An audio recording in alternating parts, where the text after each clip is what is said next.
Well, good morning to my beautiful coffee beans. I'm Bullhorn Betty. We're covering the case of Miss Nancy Guthrie. And of course, we're breaking down and have been breaking down these ransom notes and whether we believe they're even true.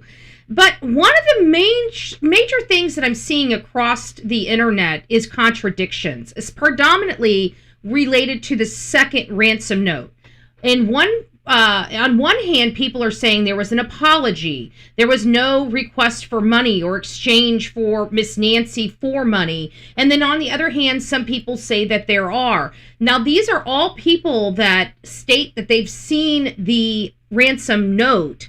So why are there so many contradictions among mainstream or legacy media related to these ransom notes? And why in the world will they just not release them to the public? Why are they the only ones that gatekeep these ransom notes from the public, yet all the information appears to be contradicting themselves? Let's get into it. Let's chat about it. I know each and every one of you have an opinion about it. I do too. And then we still have to circle back. Are the ransom notes even legitimate?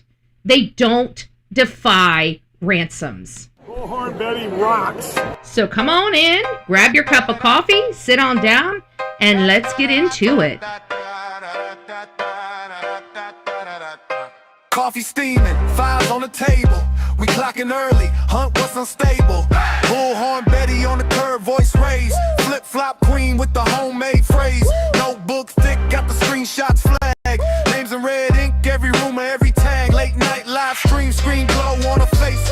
Truth in her throat, got a lawman's pace. She don't blink when the threats roll through. Come see me, she says, if you think that's cute.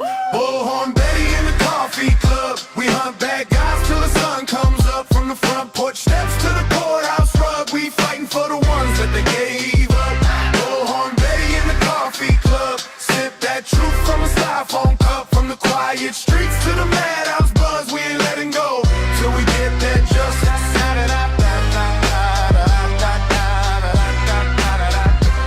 Insane Asylum, that's our crew nickname. Laugh so loud while we track these names. Whiteboard wild with the webs we spin. Pen to pen, see the pattern sink in. Turmo shaking when the case goes cold. We stir it back up, won't do what we're told. Doorstep question, side eye stare. Where were you that night? We hanging right there. Bullhorn Betty in the coffee club. We hunt bad guys till the sun comes up. From the front porch steps to the courthouse rug. We fighting for the ones that they gave up. Bullhorn Betty in the coffee club. Sip that truth from a styrofoam cup. From the quiet streets to the madhouse buzz. We ain't letting go till we get that justice.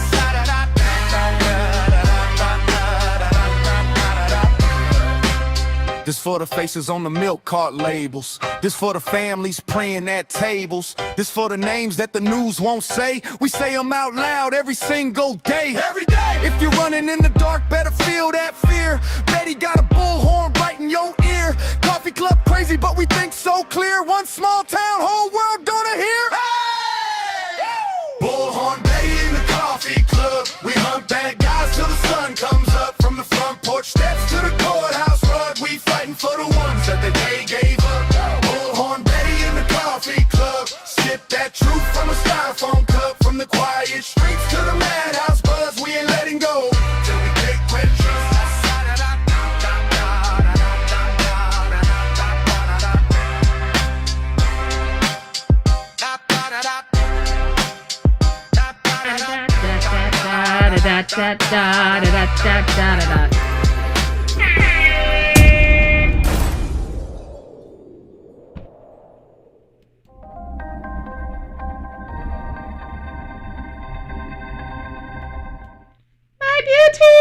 My beauties, it is nice to see you beautifuls. I hope you guys are doing great. TGIF, you made it.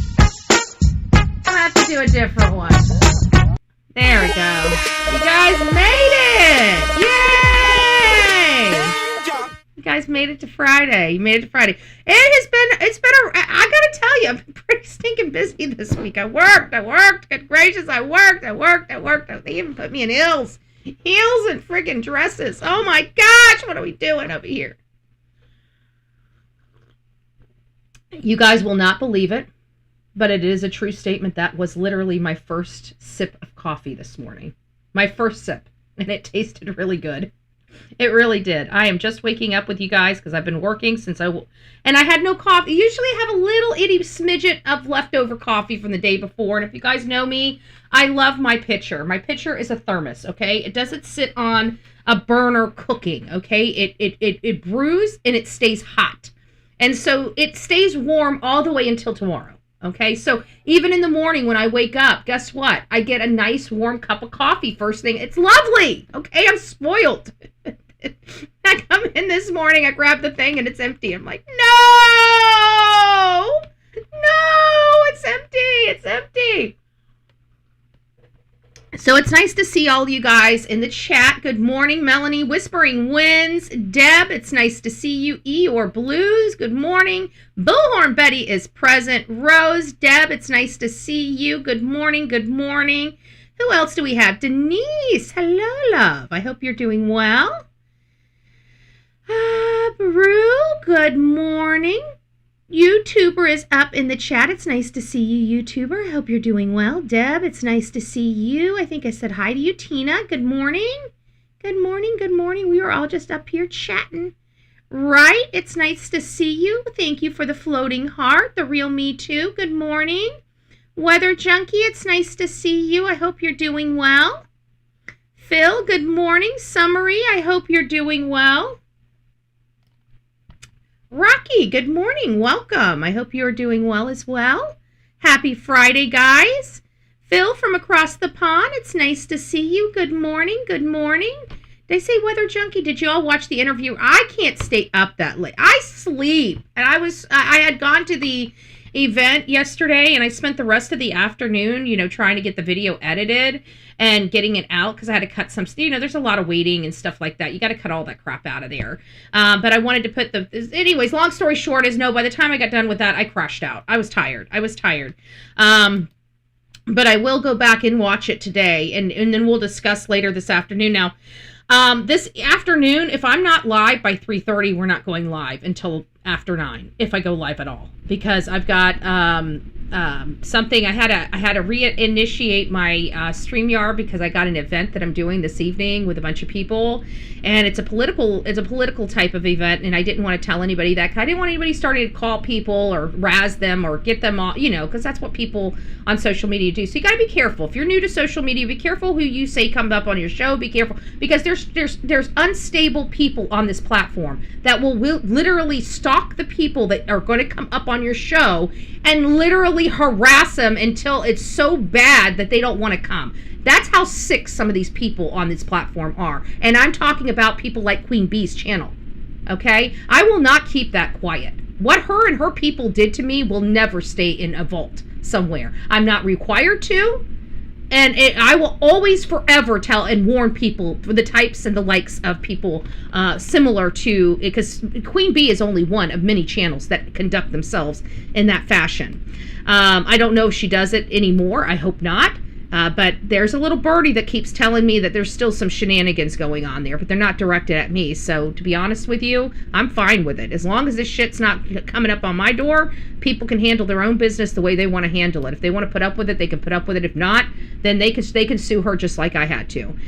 Deb, it's nice to see you. Casey, good morning. SJ, it's nice to see you. Phil, wow, 2 years. Phil's got a birthday. I told you. You guys are going to have me singing birthdays all week. I just knew it. I think people get more entertainment with me being in my birthday hat than they do listening to my commentary. I'm just saying. I got the shirt today. I'm wearing it. I'm just saying, not playing. I got the shirt. They made me a shirt. I say the word so many times. So Miss Phil from across the pond, we love you. I hope you're doing well today. So we're going to all sing you because she's got a Bullhorn Betty birthday today. She's 2 years old with us. She's just a baby. I bet you Phil's like, woohoo, a baby again. Yeah, right? So happy birthday to you. Happy birthday to you. Happy birthday, our beautiful Phil.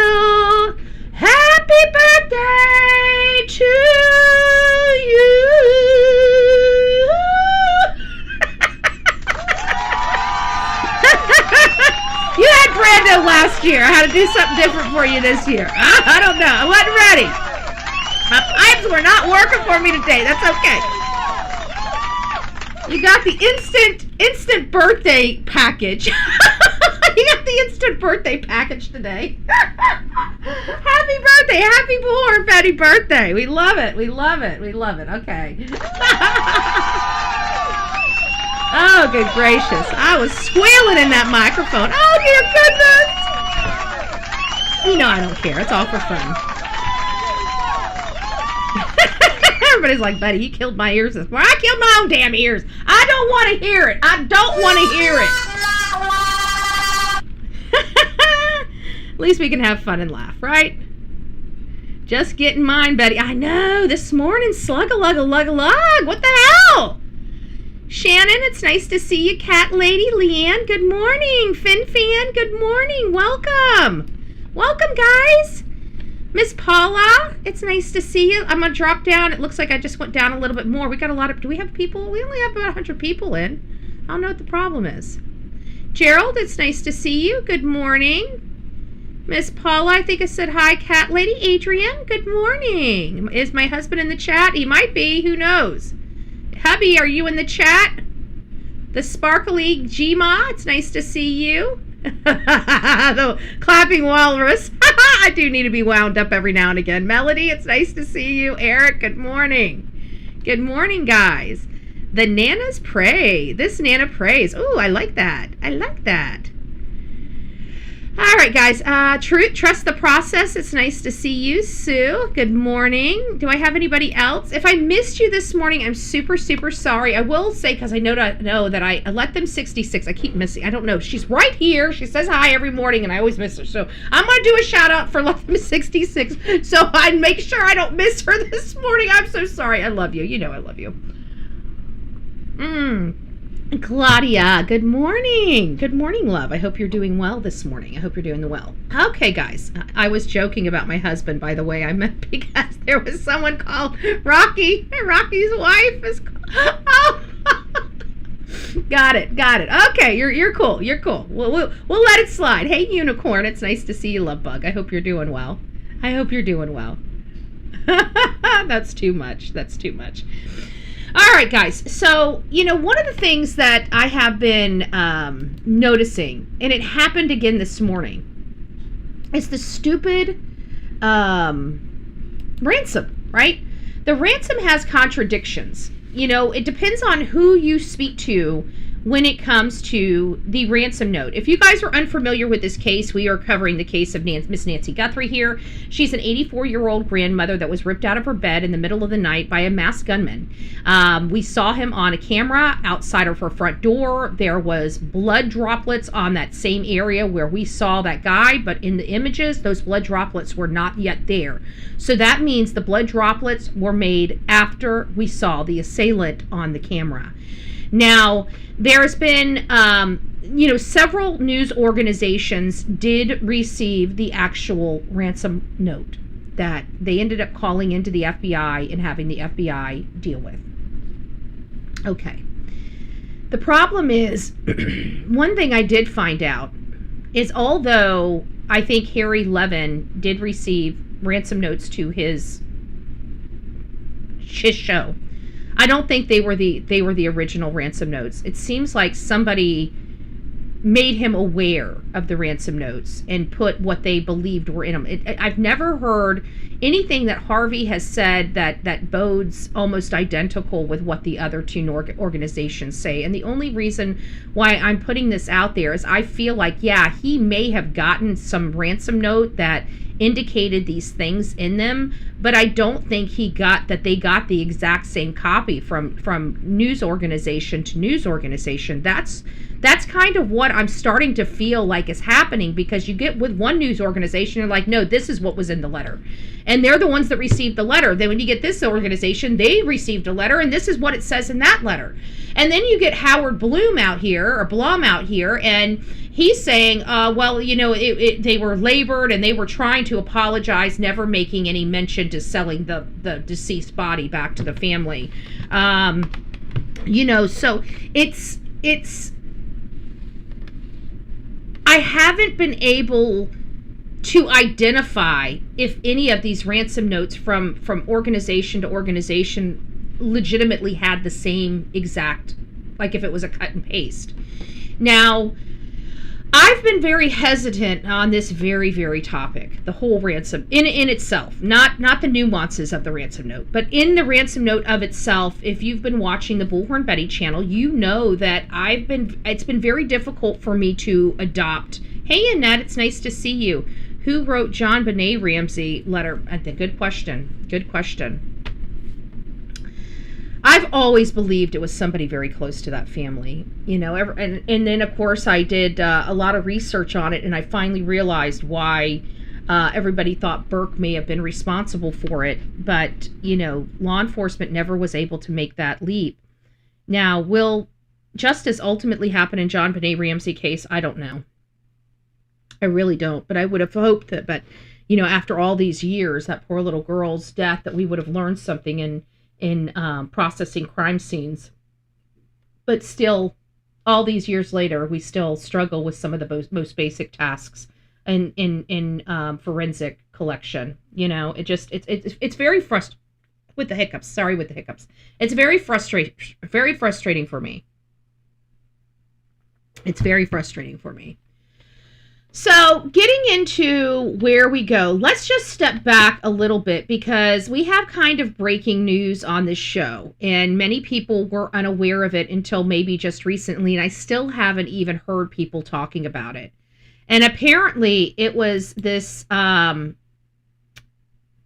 this breakdown on air that was described yesterday or sometime in the last week on the on the Today Show, and it seemed like it was taping a few days ago, and the presenter wept, admitting that she was in agony, and we kind of saw that. Now, I do have something to say a little bit about that. A lot of the stuff that we've seen from Savannah, especially with like Hoda and stuff like that, in my opinion, has been scripted and staged, and I think that, you know, the audience out here, the public, is smarter than mainstream or legacy media gives them credit for, and I think it's really taking away from, you know, because again, it hurts my heart to be angry with the Guthrie family. It hurts my heart that we have these problems with the Guthrie family. You know, the Guthrie family has a missing loved one, and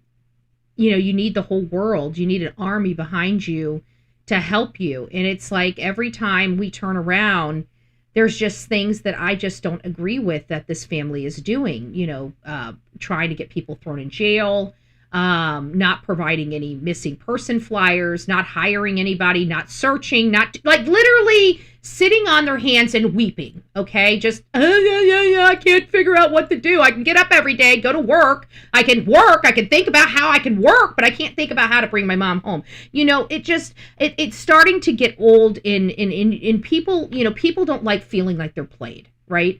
That's what's turning people against Miss Savannah Guthrie. It's not that we don't think that she is a victim or that she's going through a lot. It's just that when you start playing the individuals that are trying to help, when they start feeling played, like they're just these pawns, they will stop whatever they're doing, okay? And they're going to start looking at you, because that's the way it seems. It seems like it's hush, hush, hush, hush, hush, but oh, we need help, so now let's ramp it up because I say so. And it's like, people don't work like that, okay? I don't know if maybe that was the way we functioned, you know, years ago with mainstream media and legacy media, but that's not the dynamic we're here now.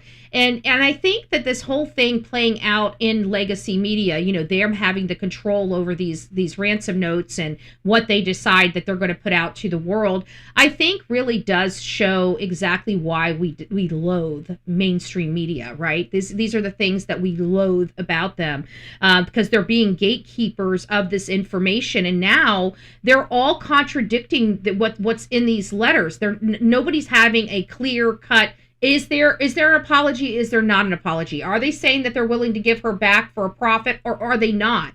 Did they identify whether she was in street clothes or nighttime clothes?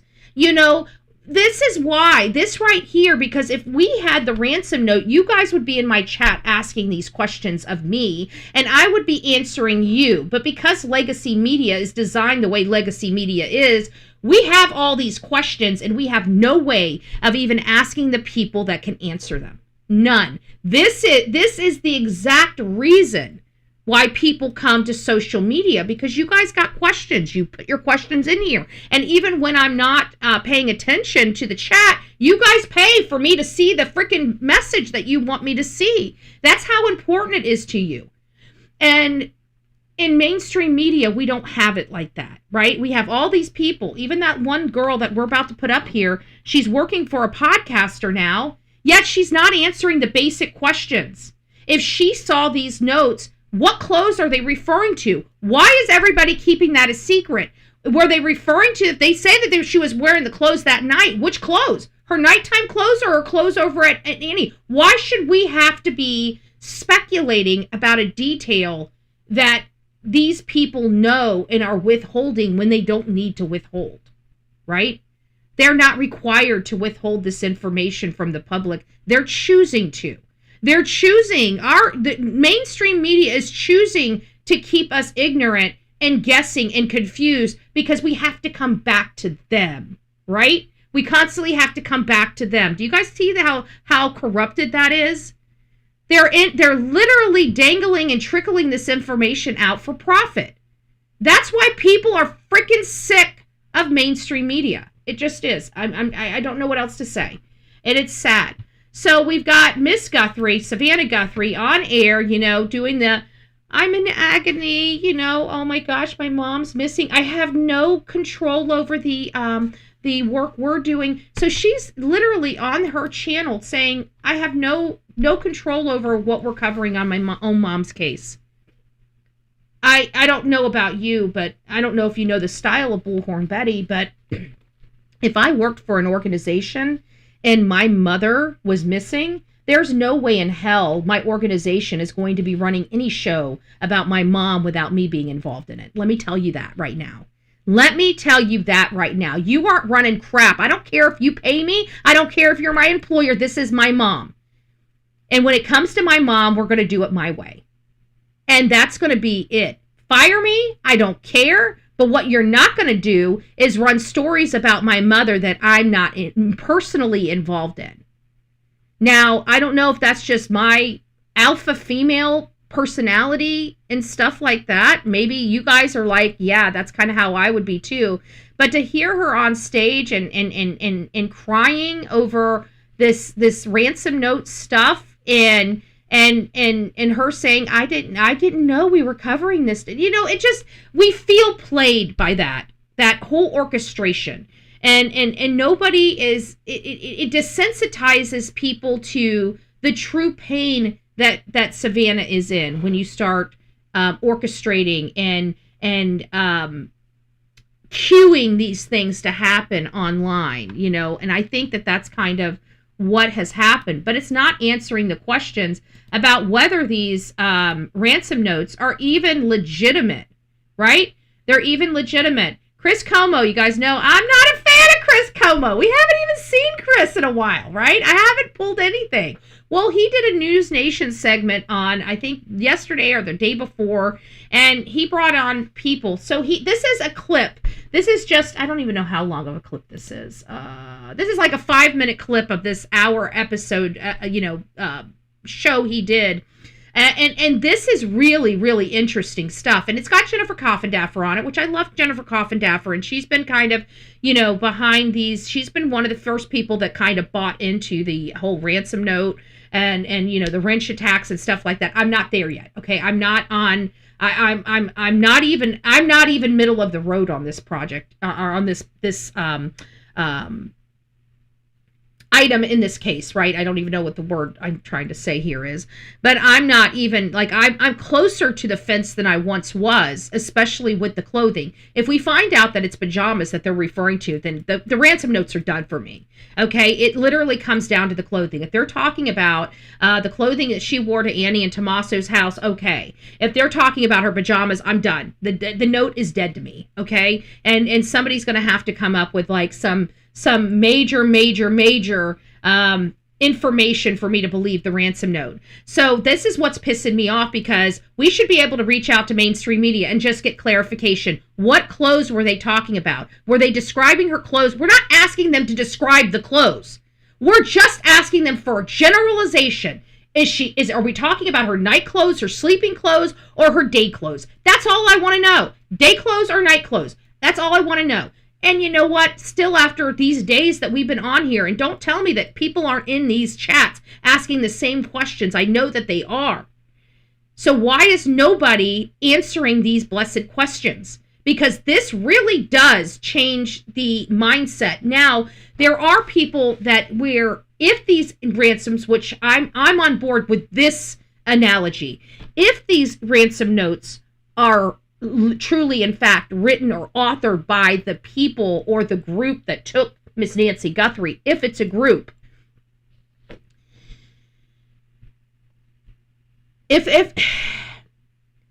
it's to throw them off the case, like it was never an abduction for ransom, but because she died, they needed to,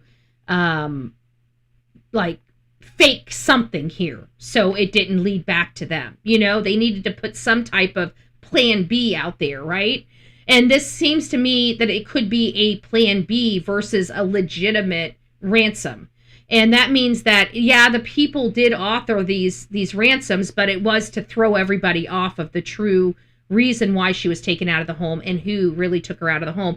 And if the second ransom note is true and the person does sound very heartbroken that she's dead, now you're talking about somebody that's closer to the case than not. Okay? And this circles me back to Clay Couch, the neighbor's son.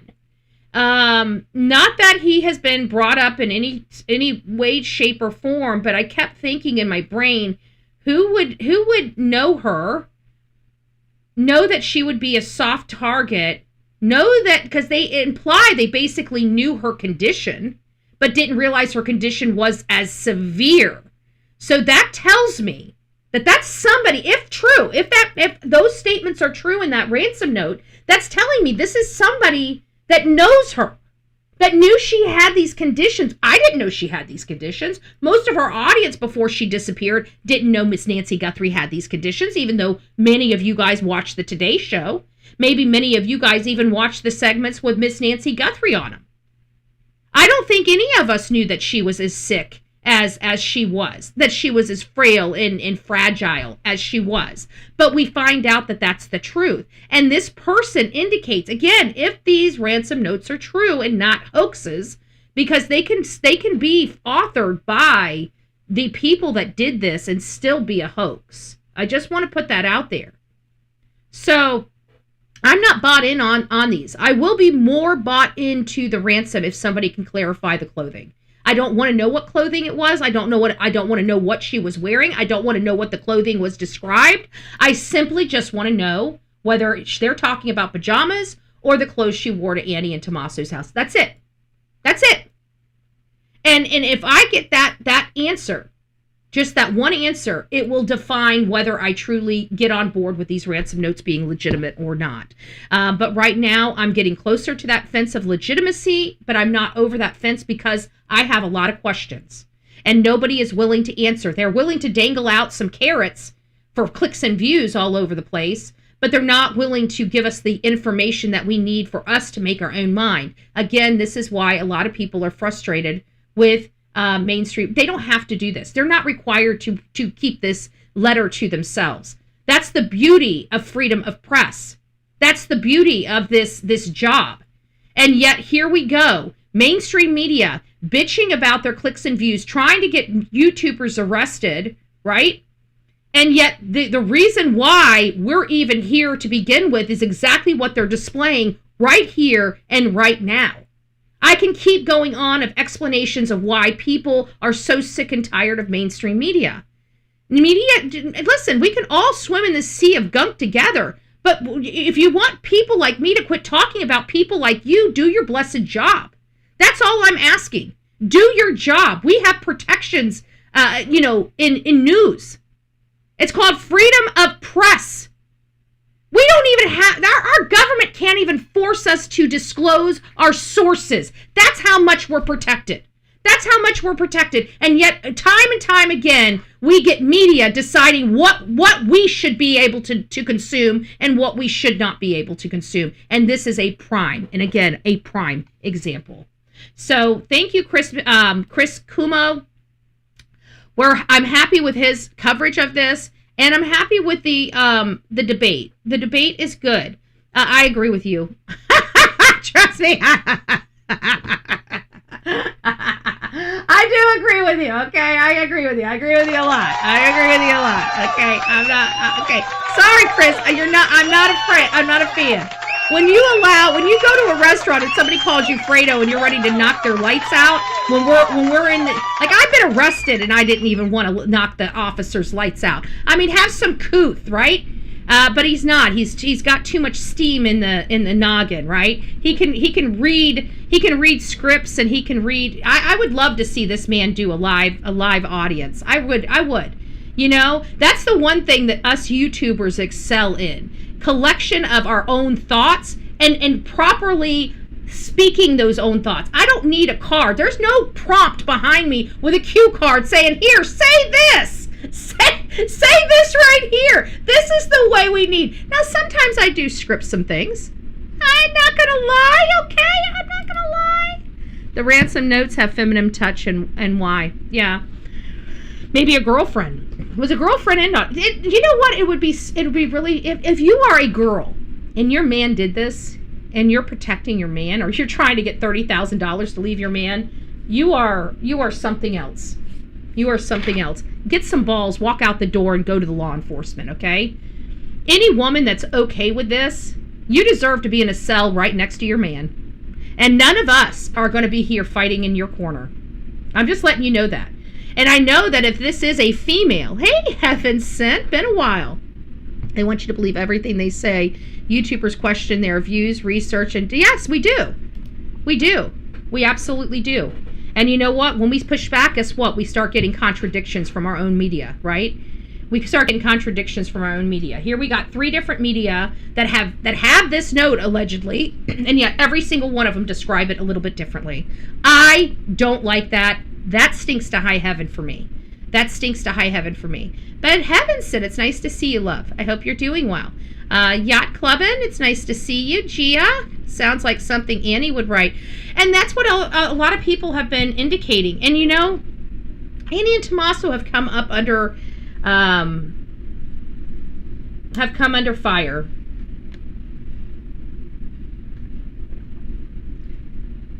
But see, there's one thing that makes me believe it's not them. TUCSON's largest gem show was going on to bring people in all over the world. Yeah, but these people were there weeks before, so there's somebody closer than somebody coming from all over the world, I believe. But Annie and Tommaso know the condition of their mom. So the letter that was sent, I mean, even then, when you read it, I don't think it was them. But you know what? It did open up another realm of possibilities in my mind. It opened up the fact that it's possible that maybe somebody connected to them that knew them and their mother. Was anybody over there that night for dinner besides just them? You know, what about their neighbor? Remember that one neighbor that came out? Like, these people just moved into this house like a year ago. And there was this neighbor that came out and said, oh, yeah, they got a lot of gambling problems and all this other stuff, but nothing that was supported by anything. And that was like, are we sure? Because that neighbor would have had a good eyesight on that house and exactly the comings and goings. And could they have seen Miss Nancy Guthrie getting loaded up in the car and see exactly what she was wearing? I mean, guys, we need, I know it's easy for us to point, but we've been pointing fingers at Annie and Tommaso for all this time, and nothing has panned out. So if we feel like like they have, vibes of them, maybe we need to be looking at that. Maybe that is a clue in itself. Maybe instead of it being them, it's somebody that they're associated or affiliated with. Because I think everybody, even statistics say that this would be an acquaintance. This is not going to be a family member doing this. Now, granted, there's outliers, of course, like, hey, Yacht, thank you for that. I appreciate that. But what do we... Anyways, let's get back to this, because I like this whole skit here with Chris Como. Chris, you don't get a whole lot of kudos from your girl Bullhorn Betty here, but we're going to give you a little kudos, okay? You did a great job. You did a great job. This was very eye-opening for me because it gives you the contrast between people. Oh, thank you. Melanie says, I'm a love machine. Ow! She gifted a Bullhorn Betty membership, and Adrian, yay, you're part of the fam. Welcome to this crazy family we call the Coffee Club, i.e. the insane love. Grab your straight jacket and your padded room and welcome aboard. Yay!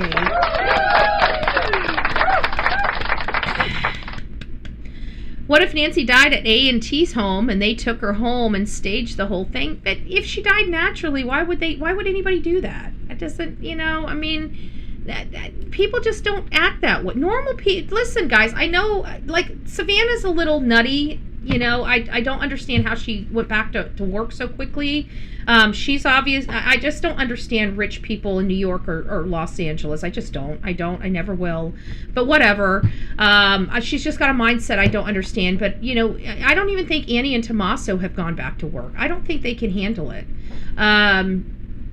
So, it's so easy when we don't know people that it's easy to accuse people, But just think about yourself, okay? Think about how you would feel if you were with your mom or your mother-in-law and dropped her off at home and thought everything was fine, and the next day you find out it's not fine. Somebody went in there and grabbed your mother, and everybody thinks you're the person that did it. I just want you guys to, to really look at that, because, like Tony, when Tony called me, God bless his soul, may he rest in peace. When he called me, he was like, this sucks. He goes, according to the internet, he's like, I'm a murderer. Like, what are you talking about? He goes, this is exactly what I would do. And, this is exactly what we've done many, many, many times with my family, And so it does give you perspective. There's a lot of people in here that don't believe Annie and Tommaso could have done it because they are the caregiver of their, aging parent that lives alone. And this sounds so normal to them and how they've handled stuff. So Linda says Tommaso and Annie haven't been home for over 3 weeks. Very interesting. And and then it comes to beg, we're going to be coming up to some of the conversation about, Savannah saying that she's scared because people are outside recording. Again, these are things she did in her industry when she was younger and hungry for the news. These are all the things that she's had to do. There's been, I've had to sit in a car for hours waiting for somebody to show up just to jump out and put a camera in their face. This is part of it. And in this idea that mainstream media thinks that we are not media, I'm sorry. Look at some of the numbers. We're competing very strongly. I'm not, but social media in general is competing very strongly with mainstream media, and they're going to have to move over, because I'm telling you, fighting with us ain't going to work. The second note. That's the tricky part of this Guthrie analysis. Yes, it is. Why didn't they pay? What was in that second note? 5 days after Nancy was taken. First of all, I want to be very clear to everybody. In America, we don't pay ransoms, okay? If by chance you are one of those lucky people that kidnapped the right person where the family's desperate enough to actually go through with the ransom, that is 1 in a million. ransoms do not work in America. So if you're here trying to figure out how you can ransom somebody and get multi-million dollars, what I'm going to tell you is all you're going to get is a jail cell, or you're going to be buried. That's it. It does not pay. You will be caught. You're either going to the pen. If the person dies, you're going to your own grave. Okay? So again, ransoms don't pay. Ransoms are a lot of wasted time, a lot of risk with very little reward. So why anybody would try to kidnap somebody for ransom in America is an idiot. Okay? They're a freaking idiot. If this truly was what they came to Nancy's house to do, they are a blessed idiot. There's nothing more to say about it than that. And I would be one of those people. We do not pay ransom. We do not pay ransom. We do not pay ransom. We don't pay ransom around this world. We do not pay ransom here in America. We just don't pay ransom. So I don't know if we need a school of we don't pay ransom in America. I don't know. I'm not going to criticize this family for not paying ransom, because at the end of the day, I don't believe the ransom notes are legitimate, and they would have just pissed away $4 million and their mom still would be dead. So we don't pay in America. Okay. So if you're some third world creep, if you're an American creep and you think, ooh, let me get this, public ransoms don't work. And when did this defy as a public ransom? What are ransom people? You know what makes ransoms successful? Anonymity, privacy, no cops. That's what makes ransoms successful. Any ransom that would be successful has zero cops involved. Okay? So by the mere thought of this person wanting the attention of the media, they were never after the money. They were after something else. Her death, the agony of the family. They were not after the money. So even if we find out these ransom notes are drafted by the assailant, which I don't believe they are, we can literally see that we had an entire first press conference, and 9 hours passed after that press conference. Was it 9 hours? He had that press conference at 9 a.m. and ended at 9:30, and ended at 10:30. And about 6:47 that evening, after the first press conference, was when the ransom came in. After the media circus.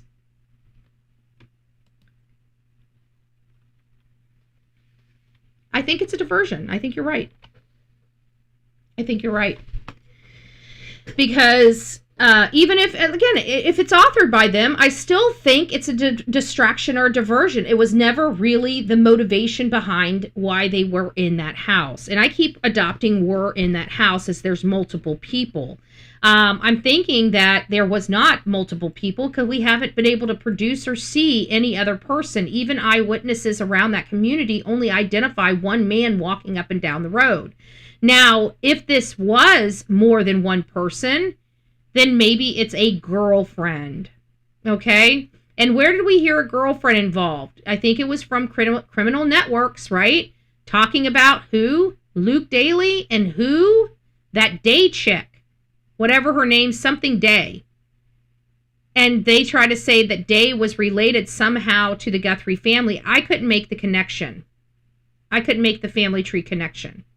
But that's not in my expertise. You know, I did preliminary review. I did what I could with the background checks, you know, going through diligently through all the people that were affiliated and associated with Nancy Guthrie, especially the family members, and going into their backgrounds and seeing if there's anybody that has the name of Day in it. And I saw none, no Days.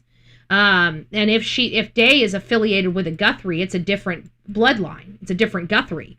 So, that was pretty interesting. Kayla. Everybody's saying her name was Kayla. Kayla Day. There it is. Kayla Day.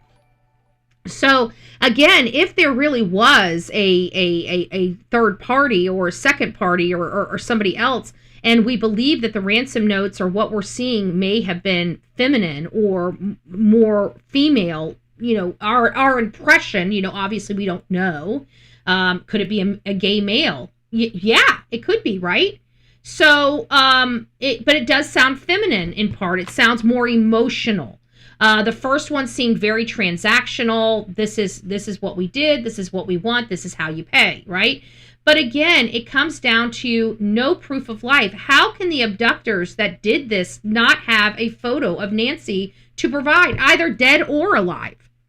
If you're going to reach out to them and tell them that their loved one is dead, why not add a photo, right? And I believe that even on those things, it allows you to add up to so many photos if you're writing into the news desks. I believe that there is a way to attach something to support whatever you're writing. So I don't know. I don't know, but I can tell you what bothers me the most, and it's bothered me from February 10th, since we saw the assailant. One of the things that we noticed right off the bat when we saw the porch guy, and I believe that was how nonchalant or comfortable. I thought you were talking about Chris. Well, no, we do talk about Chris. If you're talking about Chris Como, I'm not a fan. I'm just not. I don't know why News Nation, took him on. I don't get it, but he's here. This is a good little clip. This is a good clip. I got nothing to say about the guy this morning. Okay, I got nothing to say about him. So, I like this clip. I think it was very thorough, and I think it gives you both sides if you believe the ransom note or you don't. So let's get into it. Here's what a former Arizona reporter who covered the case and who says she saw the note says. We did not fully grasp the seriousness of her physical condition. It went on to say that we did not grasp this is, let's go back. Let's listen. We did not fully grasp the seriousness of her physical condition. Okay, so I just want to point this out, that this is different, okay? Now, if you go to Howard, he's got something a little different that he's going to say about this particular note, right? It just seems like everybody has a little bit different of something to say. So the first thing is we didn't fully grasp her condition. This tells me that they knew she had a condition. This tells me somebody a little bit closer than us, okay? Than a spectator. It sounds like somebody much closer than a spectator, just on those statements alone. Now, I'm not a linguistic. I want to make sure we know that we do have linguistic people out here. Maybe we need to go to Mike DeMann or our deception detective. We haven't been on this deception detective in a while. Has he done any? I know he at first talked about the family and says he knows, like, based upon his everything. Savannah is not somebody he's looking at. But the siblings, on the other hand, even after Chris Nanos cleared them, he still said that he's still not giving up on the siblings. It went on to say that they never intended to hurt her during all of this. They never intended to hurt her. What would be the purpose of this? Right? They haven't found you, and so you give one last ditch effort, acknowledging you committed murder. Like, what? How? Anyways, let's shut up. Continued and said she perished shortly after she was taken. They believe that it was heart related. And maybe the most important part of the second ransom note, it said, nothing you could have done could have changed the outcome. We are truly sorry. So basically what the way I'm understanding the second note is, this second note is basically saying she died almost immediately of us taking her.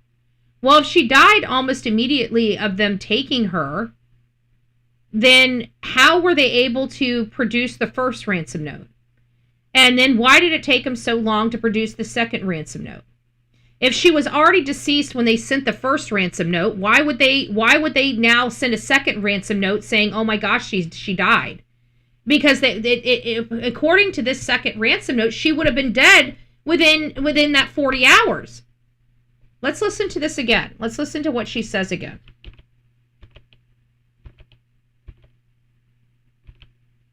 Okay. We did not fully grasp the seriousness of her physical condition. It went on to say that they never intended to hurt her during all of this. They continued and said she perished shortly after she was taken. They believe that it was heart-related. She perished shortly after she was taken. Shortly after she was taken. So that means, if that is true, again, we're analyzing these ransom notes. I do not believe the ransom notes are legitimate. I'm struggling with this because I have such respect for Jennifer Coffindaffer. And usually I take her stuff in and I just gobble it up, right? But this time I really truly disagree with a lot. Not that it's not a possibility. I don't disagree that it's a possibility. I disagree. The reason why I disagree is I believe that there's enough indicators here to indicate that this is not legitimate. Whether it's not legitimate because the people authoring it did take her, but they're using this as a hoax. Like, this was the real reason why we took her when it's not. Like, this is the red herring. This is the decoy. Also, again, with the proximity of the first press conference and it being hours later that the first ransom came in, and we know ransom people don't want media or law enforcement involved. It just complicates things. It just seems like it doesn't bode. It just doesn't bode. So those are my opinions, but I want to point these things out because even based upon what this lady is saying, she's basically saying that Nancy Guthrie perished, and people sit there and say, who uses the word perish? I use the word perish. You guys have heard me use the word perish on this show multitude of times. Just like somebody says, who uses the word vehicle? I use the word vehicle. Okay? I use the word vehicle because I get people get hung up when I say car, truck, because I consider SUVs trucks and other people consider SUVs cars. So I say vehicle just to encompass everything, to just so we're not. So, I hear people saying, who talks like this? Well, I look back and it's like, I talk like that. I talk like that. I'm not the ransom note taker or giver, okay? I don't do those things. I just want to say I didn't know, I wasn't involved in this case, didn't know about this lady until after she was gone. It wasn't me, okay? It's not me. I'm saying it's not me. But I talk like that. And I'm sitting here watching all these people and they're like, who talks like that? And I'm like, me? I do. I say perish all the time. I say, meet their demise. I use soft language like that. You know why? I was taught to use that type of language because I was in law firms. Okay? And you deal with people that have lost somebody. So you don't say killed, murdered, homicide, or death. You say perish. And maybe that's a clue. Maybe it's a clue. Maybe they use ChatGPT to help them, We talked about that too, but who says those words? I do. I was trained to. So, is that a clue? Could this be, somebody that's in the legal or maybe, funerals or something like that? Those are people that use perish and those types of words. I mean, instead of saying that this is not language people would use when it is, maybe we need to start looking at what type of people would use this language. Because they've when they say who talks like this, they've basically dismissed everybody instead of really asking who does talk like this. Let's look at some people. A nurse too. A nurse. There you go. A nurse. Somebody in the medical field. CNA. A lot of people. It encompasses a lot of people. CNAs, LPNs, phlebotomists. Right. So I say passed away. That's good too. I say passed away. Yeah. But people say use different terminologies depending on how they were. I say vehicle. Yeah. Well on the Gaping Lake. If you don't know who Gaping Lake is, many of you guys have been around me long enough to know who Gaping Lake is. But on Gaping Lake's channel, Cooterville, they were like, who says vehicle? Everybody uses the word car. Who says vehicle? It's like, everybody on here watches me say vehicle all the time. And I always say car, truck, and then I'll just default to vehicle. And it's just because I don't want people envisioning a car or a truck, because we don't know what vehicle's been used. But so many people refer to vehicle, they'll say, what car was there? And it's like, now you're looking for a car. And it's like, we don't know if it's a car, if it's an SUV, a minivan, or, some other type of vehicle. So, that's why I've just learned over the years that things like misinformation is had by simple things, just simple language changes from people to people. Somebody not knowing what type of vehicle is out there, and then them starting to refer to that vehicle as a car. Now people are envisioning a car being out in front of there, and then when we're shocked, like when people are saying, oh, well, it's an SUV, where did the SUV come from? And it's because we didn't know what it was. It's just that people started adopting the language of car. And then it's like, oh, well, I consider an SUV a car. Well, I don't. I consider it a truck. I don't know, So it's just, it is, I think it's very interesting, because it really does matter who is speaking in the words that they're speaking, and how that description is going to resonate inside your brain. So very interesting stuff. And maybe the most important part of the second ransom note, it said, nothing you could have done could have changed the outcome. We are truly sorry. Again, that reverts back to her dying almost immediately.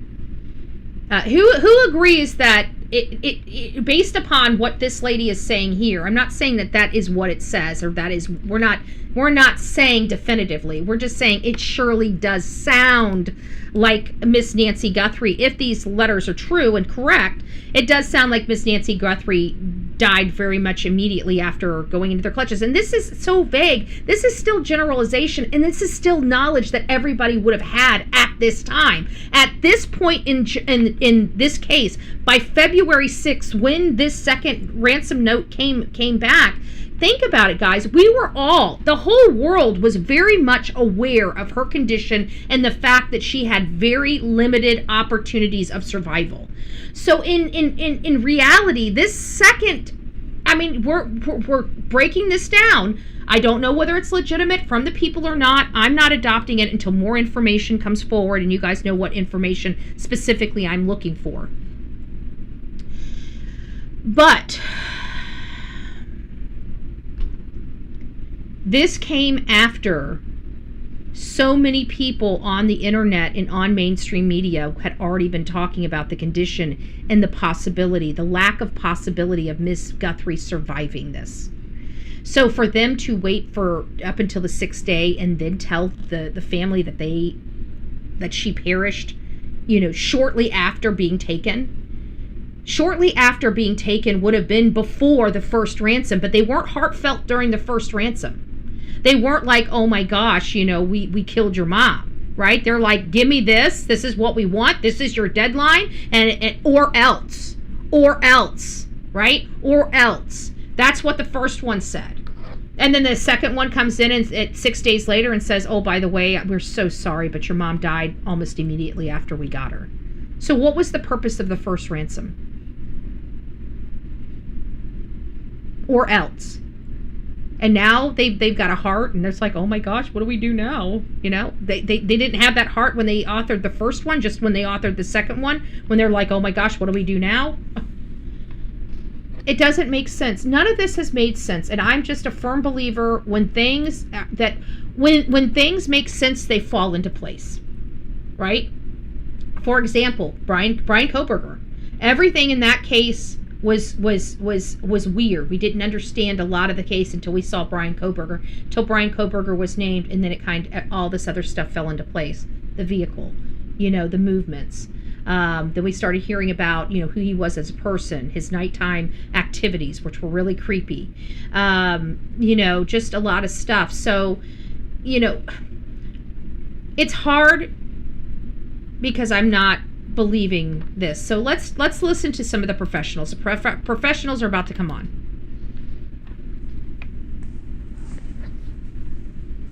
So they did say they were sorry. Do we care?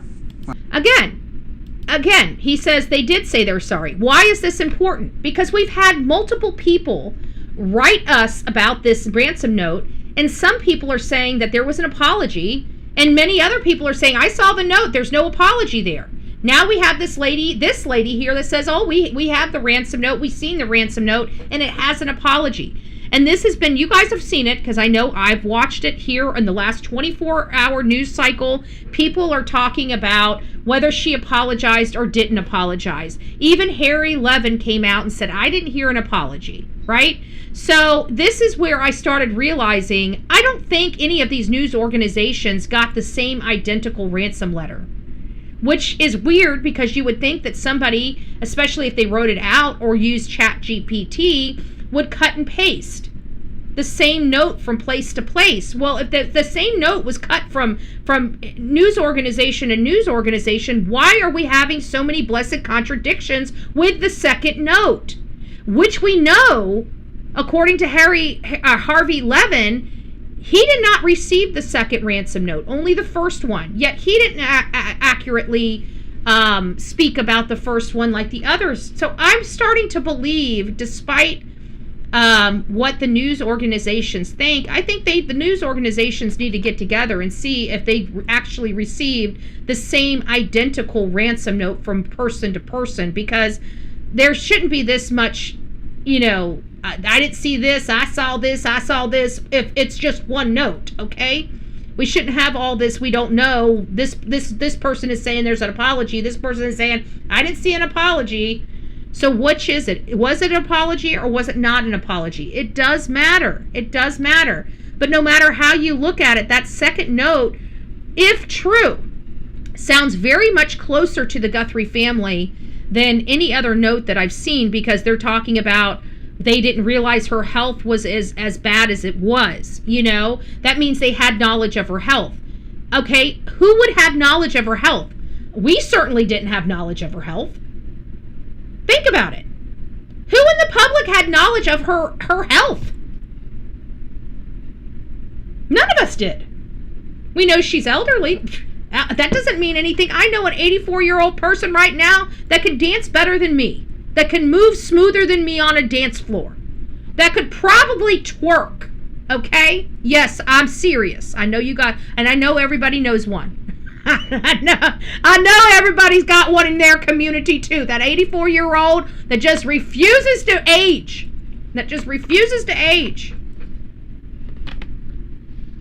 Well, hello, Pussy Willow Pendercat. Good morning, love. Hi, Flight. It's nice to see you. DeBoss, Alaska, Rue. Good morning. Good morning. So let's get moving. I always stop in the greatest places. There you go. Chris, this is an honor piece.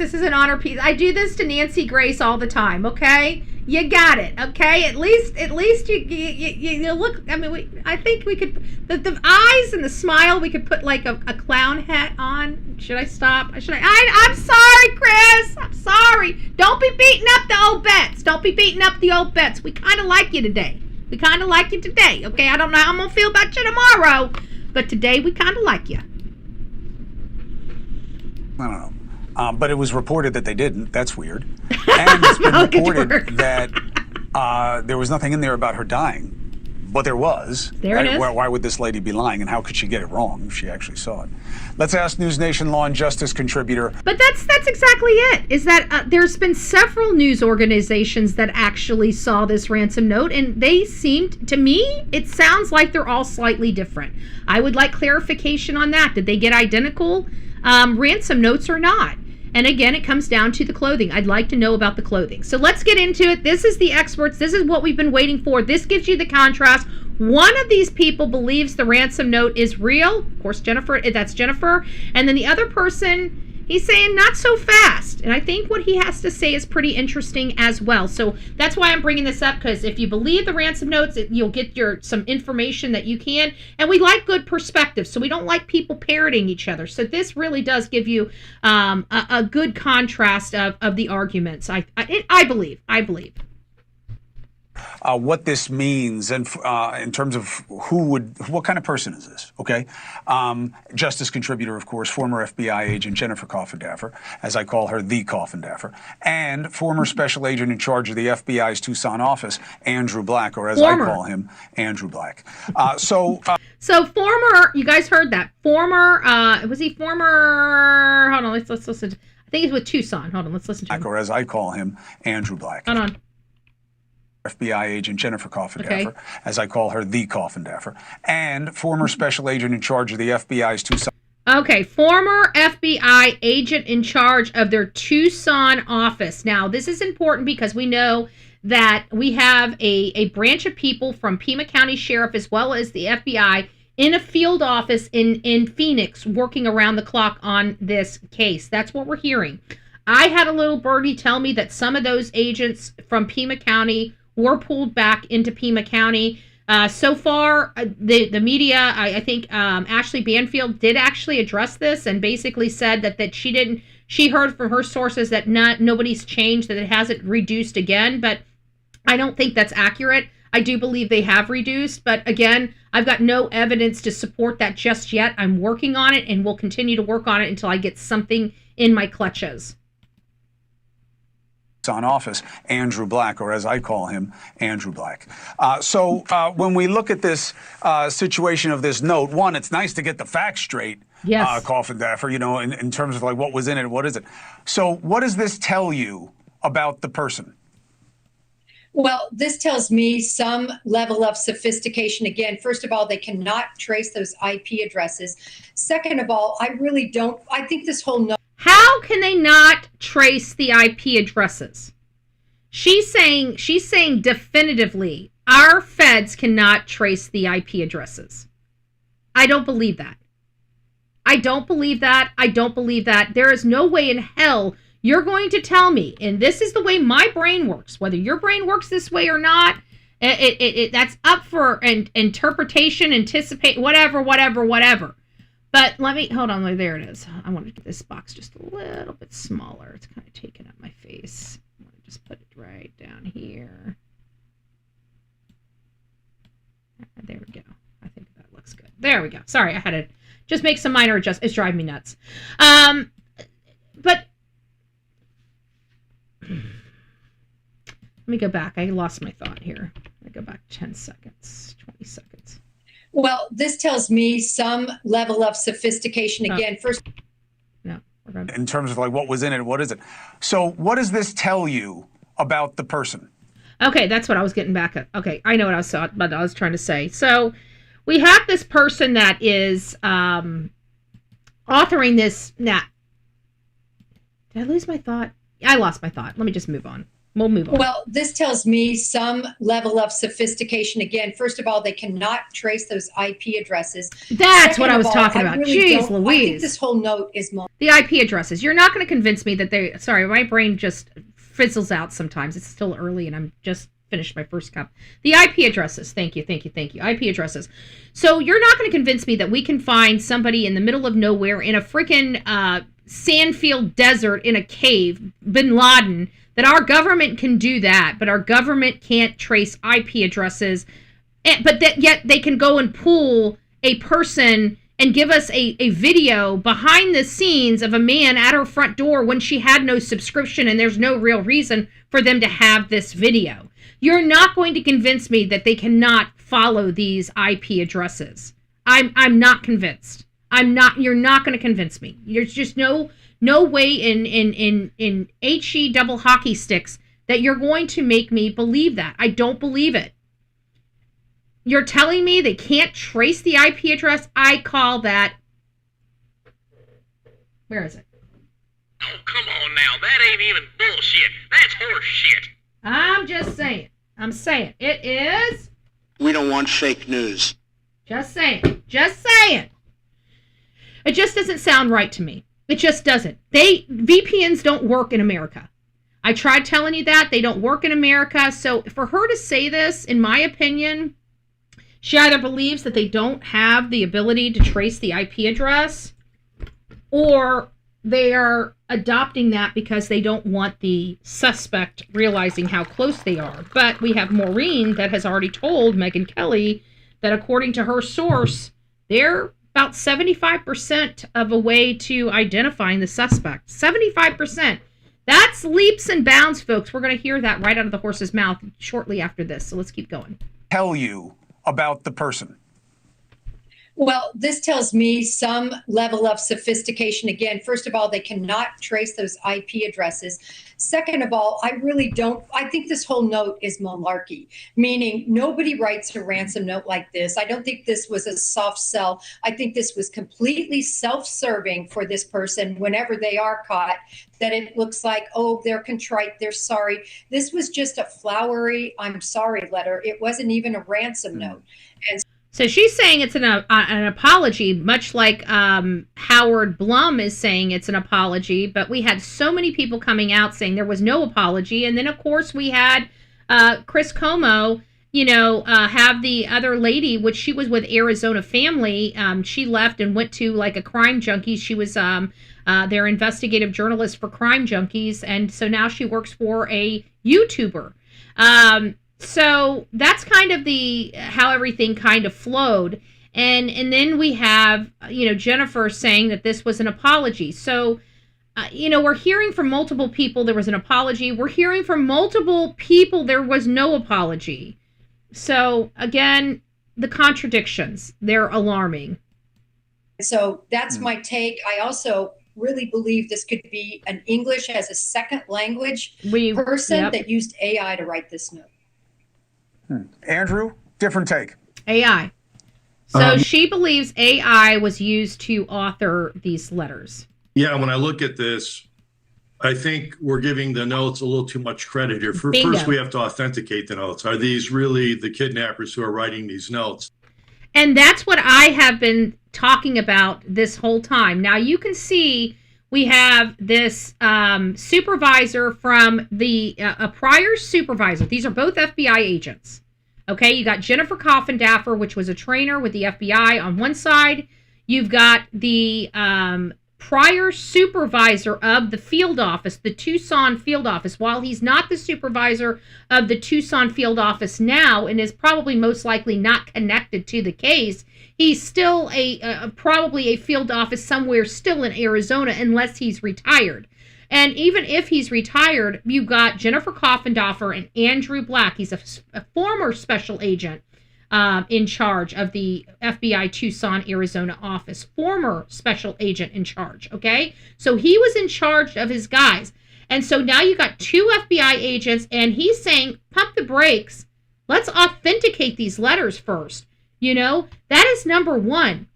And I've said that from the beginning, that there's not one law enforcement person either from Pima County or the FBI or our alphabet soup of the federal agencies that have come forward and have publicly identified they believe, not that Savannah believes, not that we have secret sources behind, all these news organizations saying that the FBI believes. The FBI is not broke. They have a mouth. They have fingertips. They can put out a press release, right? So Pima County nor the FBI has ever made a public declaration or statement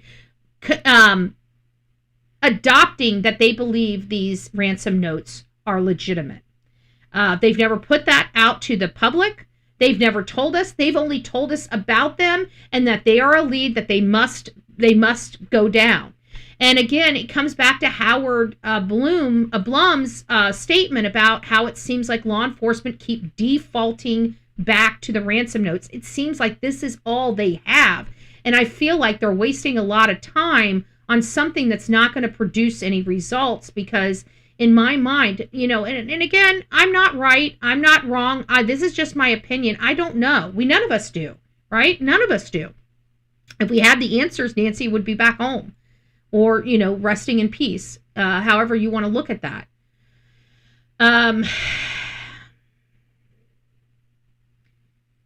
But we have two FBI agents on your screen right here with two totally different theories on what happened. So I thought this was, again, contrasting viewpoints, and I thought a very good round discussion. When I look at this, I think we're giving the notes a little too much credit here. First, we have to authenticate the notes. Are these really the kidnappers who are writing these notes? Seemingly, it's credible because the author of those notes, in the first note particularly, provided information that either the kidnappers would have, the family would have, or law enforcement. But to me, that's not enough, because how well secure was that crime scene the first couple of days? And we've talked about that. We talked about that. Where is my button? I don't have my button. We've talked about that. And I have specifically said there was too much media out there. Even if, listen to this, guys, there was local media out there running local live shows that did not go to YouTube, that did not go on social media, that were live shows. If you weren't watching live, you don't have access to those channels. Several channels that could rush out there in that first few hours, they were broadcasting stuff that we have no idea what they were broadcasting. Could they have their camera into that bedroom? Could that have identified where the Apple Watch is? You know, many older people, they may, you know, I don't know. I know people, when they take off their clothes, they put them in the laundry basket. But what if she just put her clothes, and her clothes were right there by the sliding glass door, and when that camera in, they were able to stop it and see, oh, there's her clothes. That's what she was wearing that night. You know, there's her Apple Watch. Oh, look at the back of the house. You know, look at the camera, the drone footage. The back of the light is off, and you know, so it's like, I truly believe that, and this is what brings me back to it being somebody local versus somebody, even the person that's authoring the ransom note. In my opinion, for them to have this information without actually being the abductor would mean that the media had to have released it somehow, either unintentionally, where they were just, you know, scanning in on all the law enforcement at the house processing the scene, and may have seen them in the bedroom and seen, you know, clothes on the floor or the watch on the floor, or, you know, just some things like that. But there are, crazy enough, because we've done it. I know people have done it to me, where I'll be somewhere and they're looking at every little thing around me, trying to decipher where I'm located, you know, because they were stalking me. So I have some experience in you know, this tedious viewing of photos and trying to find out where you're located and trying to find information in any photo that you have. I've done it myself, you know. There was what was her name? I can't even remember her name. Savage Live Media. That was it. That lady was freaking crazier than freaking crazy. I'll get out. That lady needs to be in an insane asylum, according to me. Allegedly, and in my opinion. But either way, you know, she was wreaking havoc, and I had to do some major digging to find out her name, to find out who she was, and it took me all the way back to the beginning of her channel, when she was more relaxed, when she wasn't as trashy and nasty as she is now. And so I ended up going back to her original photos, and that's where I started finding her house, and then I could start looking her up, and I started, you know, backtracking that way, found out where she lived, found out her full name, address, everything. She comes stepping this way, we've got, you know, all the stuff we need to do for legal, you know, notifications and stuff like that. So I've done that stuff myself, so I understand what goes into it and how well it works just by going and doing hours of research. Now, mind you, it took me about 7-8 hours to do all this research and to find what I needed to find. It did.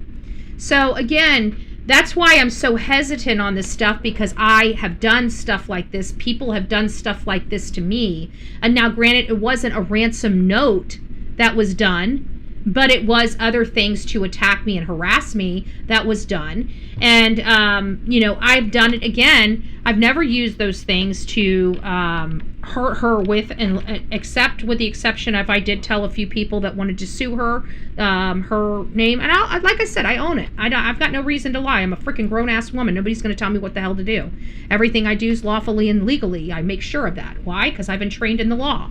So I'm not, you know, I stand on my platform. I own what I own. I do what I do, and nothing's going to change. But at the end of the day, I find it interesting that we have these two agents that and I like the one from Tucson saying we got to authenticate this. We can't just take this as true. And that's where I'm at. We can't just take this as true just because Savannah feels like this is a possibility. If law enforcement truly believed this was a possibility, why aren't they running to the podium saying, "Hey guys, this is we need you guys to. Do you guys understand any speech patterns here? Does this sound like anybody? These we believe are legitimate. Let's analyze these things. Let's find this perp. You know. Now they can redact some stuff. They don't even have to show us. All they have to do is make the statement that they legitimately believe these ransom notes. We've heard nothing from Pima County and nothing from the FBI. We only have talking heads that believe or don't believe that these things are real or legitimate. So let's go back. I'm going back 15 seconds. Oops, maybe not. Maybe I'm moving ahead 15 seconds. Sorry, guys, I just screwed up. Agent Jennifer Coffindaffer, as I call her, the Coffindaffer. Okay, now let's go and back. Former special agent in charge. Okay. What is it? So what does this tell you about the person? Well, this tells me some level of sophistication. Again, first of all, they cannot trace those IP addresses. I disagree. Second of all, I really don't. I think this whole note is malarkey, meaning nobody writes a ransom note like this. I don't think this was a soft sell. I think this was completely self-serving for this person whenever they are caught, that it looks like, oh, they're contrite, they're sorry. This was just a flowery, I'm sorry letter. It wasn't even a ransom note. And so that's my take. I also really believe this could be an English as a second language person that used AI to write this note. Andrew, different take. Yeah, when I look at this, I think we're giving the notes a little too much credit here. First, we have to authenticate the notes. Are these really the kidnappers who are writing these notes? Seemingly, it's credible because the author of those notes, in the first note particularly, provided information that either the kidnappers would have, the family would have, or law enforcement. But to me, that's not enough, because how well secure was that crime scene the first couple of days? Bingo. That information could have been leaked out to individuals who we've seen already try to exploit the Guthries because of this tragic situation. So I'm not convinced the notes are legitimate. It might be, but I think it's too early to legitimize it. But I'm not saying they're fraudulent either. Additionally, if this is a legitimate so kidnapper, he's saying he's not saying that he doesn't believe they're legitimate, but he doesn't believe. You guys just let me just get his correct statements. I'm not saying they're fraudulent either. But he's not saying they're fraudulent either. I think he's kind of adopting the fact that, you know, it's possible. Now we'll find out. I mean, he's going to elaborate, I believe, it in just a second. But I believe it's possible that these were authored by the perp, but to throw everybody off, potentially. But I don't even think they're authored by the perp. I think they came way too late. Way too late. Either. Additionally, if this is a legitimate kidnapper, why didn't they provide proof of life? Those are the rules of ransom. Kidnap someone, demonstrate proof of life, and then collect the money. And if they use ChatGPT, I'm pretty sure ChatGPT would have broke it down just like that. You got to have proof of life. Take a picture of the lady. Why did they take a picture of the lady inside her home? You know, they have they have those little Insta cameras now, right? They have the little Insta cameras. They could have done an Insta camera, put, you know, that Insta cameras are millions and millions of Insta cameras are sold all over this country. There's no way to track a specific Insta camera.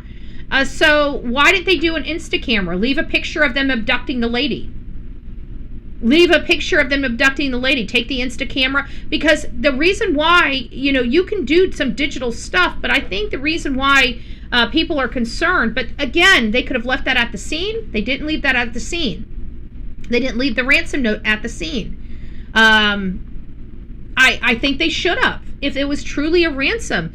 And I think they should have reached out to the family and said, don't call law enforcement. We have your mother, right? That's typical of ransoms. None of these things that are typical of ransoms ever happen. Somebody went into this woman's home and left with this woman. Why? It doesn't seem like it was for money from where I stand, even though everybody's saying it's about money. I've never believed the money motivation. It just doesn't. If it is a money motivation, then there's something really significant missing out of this story. We don't have that here. Coffin Daffer, does the person who wrote these notes look like the person we saw on the porch, in your opinion? No, it doesn't. I believe there's an accomplice. I do believe, with all respect to Mr. Black, I do believe that they're real, and this is why the FBI, I don't believe, in my experience, would put up that sort of a dissertation from the family. They had BAU, they used all of that to actually make the presentation, begging basically for. I disagree. Jennifer's Coffin Daffer is acting like that if there's a ransom, that the FBI would not take a lead like that seriously. I think the FBI would be required to do all of this stuff for the legitimacy purpose. And not only that, but yes, it does seem proper, and it does seem probable, more probable than any other case, because of who we're dealing with, Savannah Guthrie. We're dealing with Savannah Guthrie, which is widely known, has millions of dollars, easy to believe that she would have the money for a ransom. So yes, I believe law enforcement, I believe the FBI would absolutely take this seriously. And they would put a lot of weight behind it to get to the other end of this lead. Remember, they have to work the lead to the end. That's their requirement. And so I think that they're going back to this because I think it was dismissed. I think it keeps coming back. It was dismissed and it keeps coming back. So I think that Howard is accurate that they default to the ransom. It doesn't mean that the ransom is real. It doesn't mean, just because law enforcement is taking it seriously, in my opinion, doesn't mean they're giving it legitimacy. For proof of life. That would not happen if the FBI didn't legitimately believe these notes were real. And Savannah says they're real. Savannah's a Right. person that should they have paid, dealing Andrew, with this. I know the FBI says we don't think there's enough here, but is it wrong to be like filled with regret? And the FBI said that there's not enough here. So that means that they didn't even believe that they had enough identifiable markers to indicate that these were actually legitimate ransoms. He just said that because that might be exactly why they paid $152 instead of a lot more money, because they really didn't believe that these were. I mean, if they thought they were dealing with the ransom people, I'm sure they would have dropped 10 grand. I'm absolutely confident that they would have dropped 10 grand instead of $152. I think everything we're seeing here is indicating that law enforcement, yes, is taking the lead seriously, but no, doesn't believe that this is a legitimate lead. When then you get that second letter? Well, you have to look at it logically. If the kidnappers did have Nancy, all they had to do was provide evidence that she was alive, then I would definitely pay the ransom. They didn't provide that. They had information they could have gotten elsewhere. I'm not saying that the ransom notes were not authentic or these aren't the kidnappers, but we just don't know at this point, and I don't like to speculate. I got you. Listen, I got you. I wish we didn't have to. Thank you for. I wish we didn't have to speculate, but we do. We do. So that was pretty interesting. I think that was an amazing take on this. Very interesting. You got both sides of the aisle, whether they think it is legitimate or not, but you're talking to a former FBI from Tucson. I have to think that our special agent in charge of Tucson, I have to think that he's reached out to his buds. I have to think that he kind of got the feel of the office. I mean, I would assume. I just want to let you know that this is not a fact. I'm not stating a fact. I'm not saying Andrew reached out to his colleagues, his prior colleagues from the office. I think he's just a little bit closer, just my opinion, a little bit closer to the legitimacy of the speaking to people with knowledge than, say, Jennifer Coffin Daffer. I'm not saying Jennifer Coffin Daffer doesn't have the leads, she doesn't have the right brain or anything like that. I love hearing from Jennifer Coffin Daffer. It's been very difficult for me to accept the ransom notes for all of the reasons that we've stated in the past. If you're new here and you'd like an explanation on why I don't like these ransom notes, there's several reasons. I'm going to go break them down for you so everybody understands where my position on these ransom notes are. It comes down to the timeline. Okay, so right over here, 147, we have cameras off. Okay, cameras offline. There had to have been movement before the camera went offline. That's just my opinion. So where's the movement? What time did that movement happen before they ripped the camera off? Okay, then we have another motion detector at 212. Was that the front door or was that somewhere else? We don't know. Nobody of authority has told us that. So, and then we hear that her pacemaker lost or disconnected from the Apple at 228. Was she deceased? Was she just removed from the home? Again, we don't know. But right here is the first problem I have. This is 41 minutes that we know of, that law enforcement has given us. I believe that they know that this perpetrator was on these grounds a hell of a lot longer than 41 minutes. I would bet that this person was seen, observed, moving around around the outside of her home much earlier. I think he was there for an hour or more. Okay, that's the first problem. If you look at the history of ransoms, they're smash and grabs. They want it. They don't care if they kick in the door. They don't care if they break the window. They're going in there. They're grabbing their subject. They're throwing their subject in a car and they're leaving. That's a ransom. Okay. This lollygagging at a house for an hour, it doesn't bode with ransoms. They don't sit there and lollygag. They bust in the door. They go grab their subject. They throw them in a vehicle and they take off. That is a ransom. Okay. That is an abduction for money. This lollygagging around the house for an hour has been my biggest problem in this case. Now, that's not my only big problem with the ransom notes. It comes to the 40 hours after. It comes to the fact that Chris Nanos had already had his first public press conference. And then hours after his first public press conference, we have a ransom note.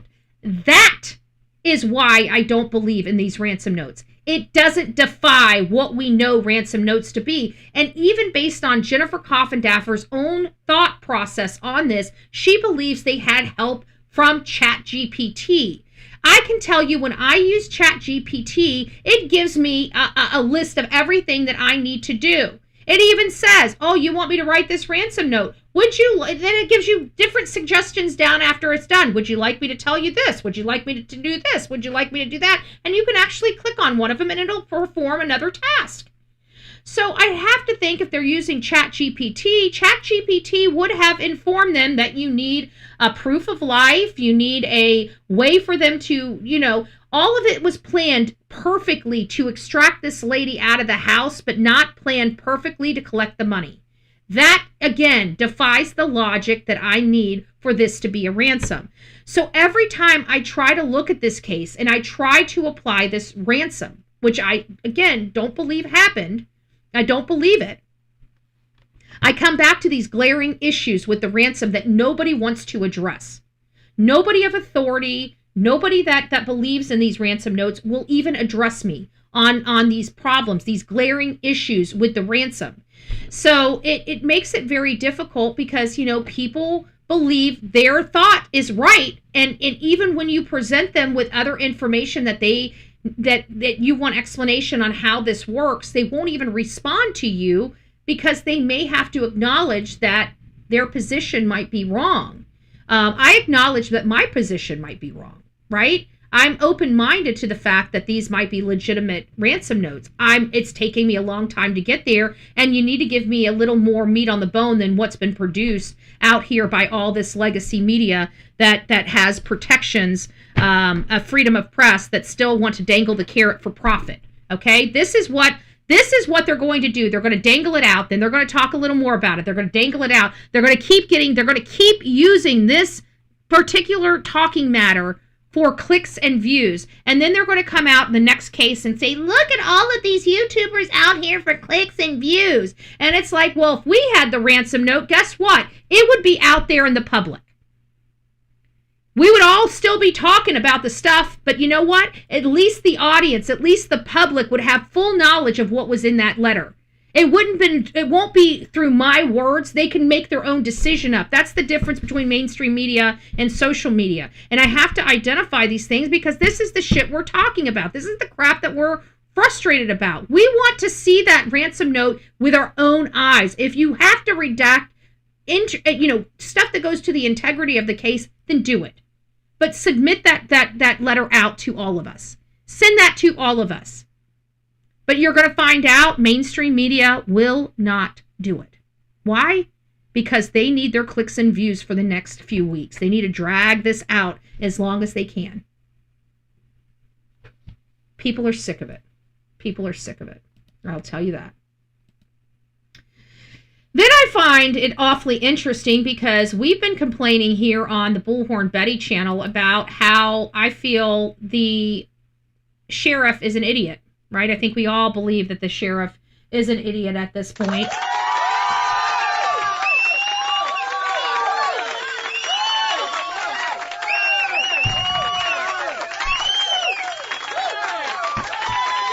He's kept this case in a missing person status this entire time.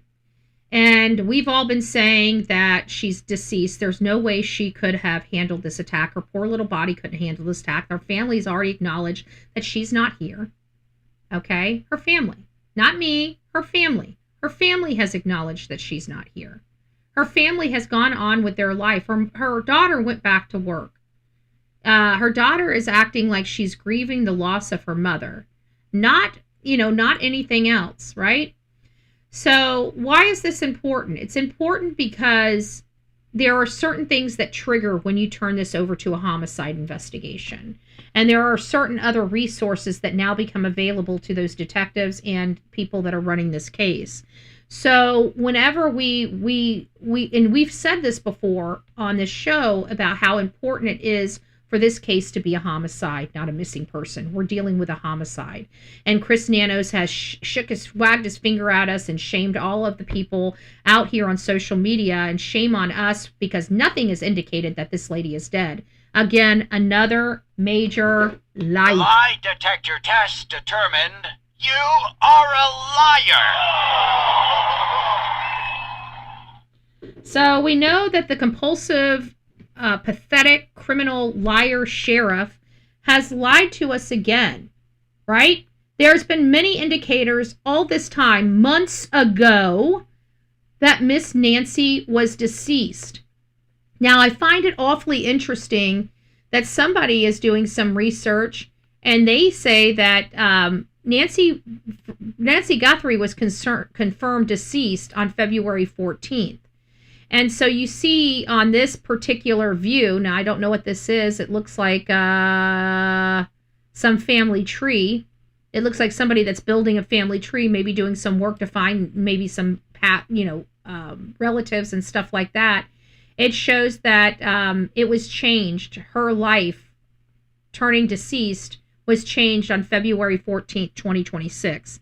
Somebody has already triggered all of the reporting agencies to classify Miss Nancy Guthrie, Miss Nancy Ellen Long, her maiden name, as deceased, and deceased several days after she was abducted, which I don't believe. I believe that she was abducted on February 1st, and I think by February 2nd she was dead.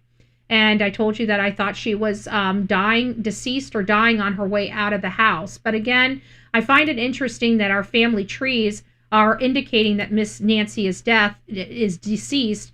Her family's acting like she's deceased. We're classifying her as deceased, but the only person that is refusing to move the classification of her death from missing person to homicide investigation is a criminal sheriff known as Chris Nonads.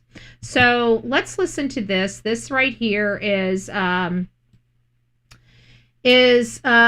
Kelly's show, and there's some excerpts of O'Connell talking about that they're moving in on the porch guy. The FBI, Maureen, I will pay it. I will suck it up. And they aren't getting back to him. So what's the story there? Well, maybe just as is the case with you, Megyn, maybe the FBI was tired of dealing with Sheriff Harvey. Yeah, exactly. Sheriff Harvey. That's right. I think they're close right now to pulling this case together, and that's what my sources are telling me. What? Yeah, things are happening, and but one of the reasons it's taking so long is because whatever defense attorney takes this investigation and represents whoever they charge in this case, You have to operate under the assumption, like from day one, you're doing your trial prep practically. Everything you do is geared toward trial and prosecution. And if you you're going to have the greatest defense attorney in the world handling this case, whoever takes this case. So you have to operate under the assumption that a couple of big chunks of your evidence may get tossed. So you have to put a case together in such a way that it would withstand losing some of these chunks of evidence, depending on how you got them or how vulnerable they might be to getting tossed. Interesting. So I think they're just working on these other chunks of evidence, shoring them up even more. But I think we're getting closer. I actually really do think they're getting closer. And one thing, when James talks about being a negotiator, and he talked about every time a kidnapper puts out a ransom note, just the words have all kinds of implications. And so the same holds true for FBI agents when we speak to people on the outside. If we talk to them and there's optimism in our voice and we sound upbeat and we don't want to answer questions, the person we're talking to could say, wow, they're probably closer than we think they are. And that's when I go to ground and I don't talk to anybody else. When I feel like I'm getting there. And I don't know, James, what do you think about that when you're getting kind of close? Wait, I love James, but we're not moving off of sorry. Maureen O'Connell. Why? Can you just expand on why you think they're they're getting there, that they're close to making an arrest? I think they're getting close to the porch guy. And when they get the porch guy, the floodgates shall swing open. So they think they got. See, I think they got. I personally think they have IP addresses. I think that they've been able to track some IP addresses because they're not. She's saying that, according to her sources in the FBI, and I have no reason to disregard Miss Maureen. I have no reason to disregard her. I don't see why she would say something like that if they don't have it. But they're saying they're getting somewhere close. You got to remember, as soon as Miss Savannah Guthrie had went to, disappeared off set for a couple days. I always said every time she disappears, we have some breaking news coming in, and she was gone for a few days. And I thought, this is big. And I even said she was on The Voice. I think it's a decoy, and I truly do believe it's a decoy. It's too close to Arizona. Los Angeles is entirely too close to Arizona for her not to be down there commuting over to Arizona or meeting somebody in the Phoenix office or speaking to them or having somebody meet her where she's at. And I do believe, we're not hearing anything about DNA. We're hearing about ransom notes and IP addresses and stuff like that. And I have to think that, even though we are having all of this discussion on wrench attacks and all of this and that and the other, I really do believe that the reason why this is starting to come up and this is starting to circle back to this ransom is I believe that they are looking at those IP addresses or some type of digital forensics that they've got, whether it be those reports, the cast reports, the geofencing type of reports, pretty little clues. It's nice to see you. Good morning, Chad. It's nice to see you. I hope you're doing well. Angela, it's nice to see you. Ario, Xander, I've got that net right. Nina, good morning. Yeah, I got a girl crush for Maureen. I like her. She seems to be more of an alpha female. She, I don't worry about hurting her feelings. I worry about her hurting Jennifer Coffindauer. Jennifer Coffindauer is just so sweet. She's a sweet person, It's funny seeing some of the people that were, and you kind of get it. Like at the FBI, like you're always thinking you need a cop, but you don't, because there's so many undercover stings that they have, and they have to have normal people. They got to have people that look like they're an accountant or look like a school teacher or look like a mom with several kids, and she's just running into the grocery store and she's a packing mama. That's following somebody. It's pretty interesting. Shogun, it's nice to see you. I hope you're doing well. So getting back to here, they think they're closing in on this guy, the porch guy. What clues could they have from the porch guy? Could it be some DNA? Could we already get some hits back on DNA, and they're doing some investigative genetic genealogy that's starting to lead down a path of a person, and they're in the process of collecting some samples of DNA, following the guy and collecting samples. We don't know. I bet you whoever did this is ultra paranoid. I bet you his girlfriend appears to be ultra paranoid as well.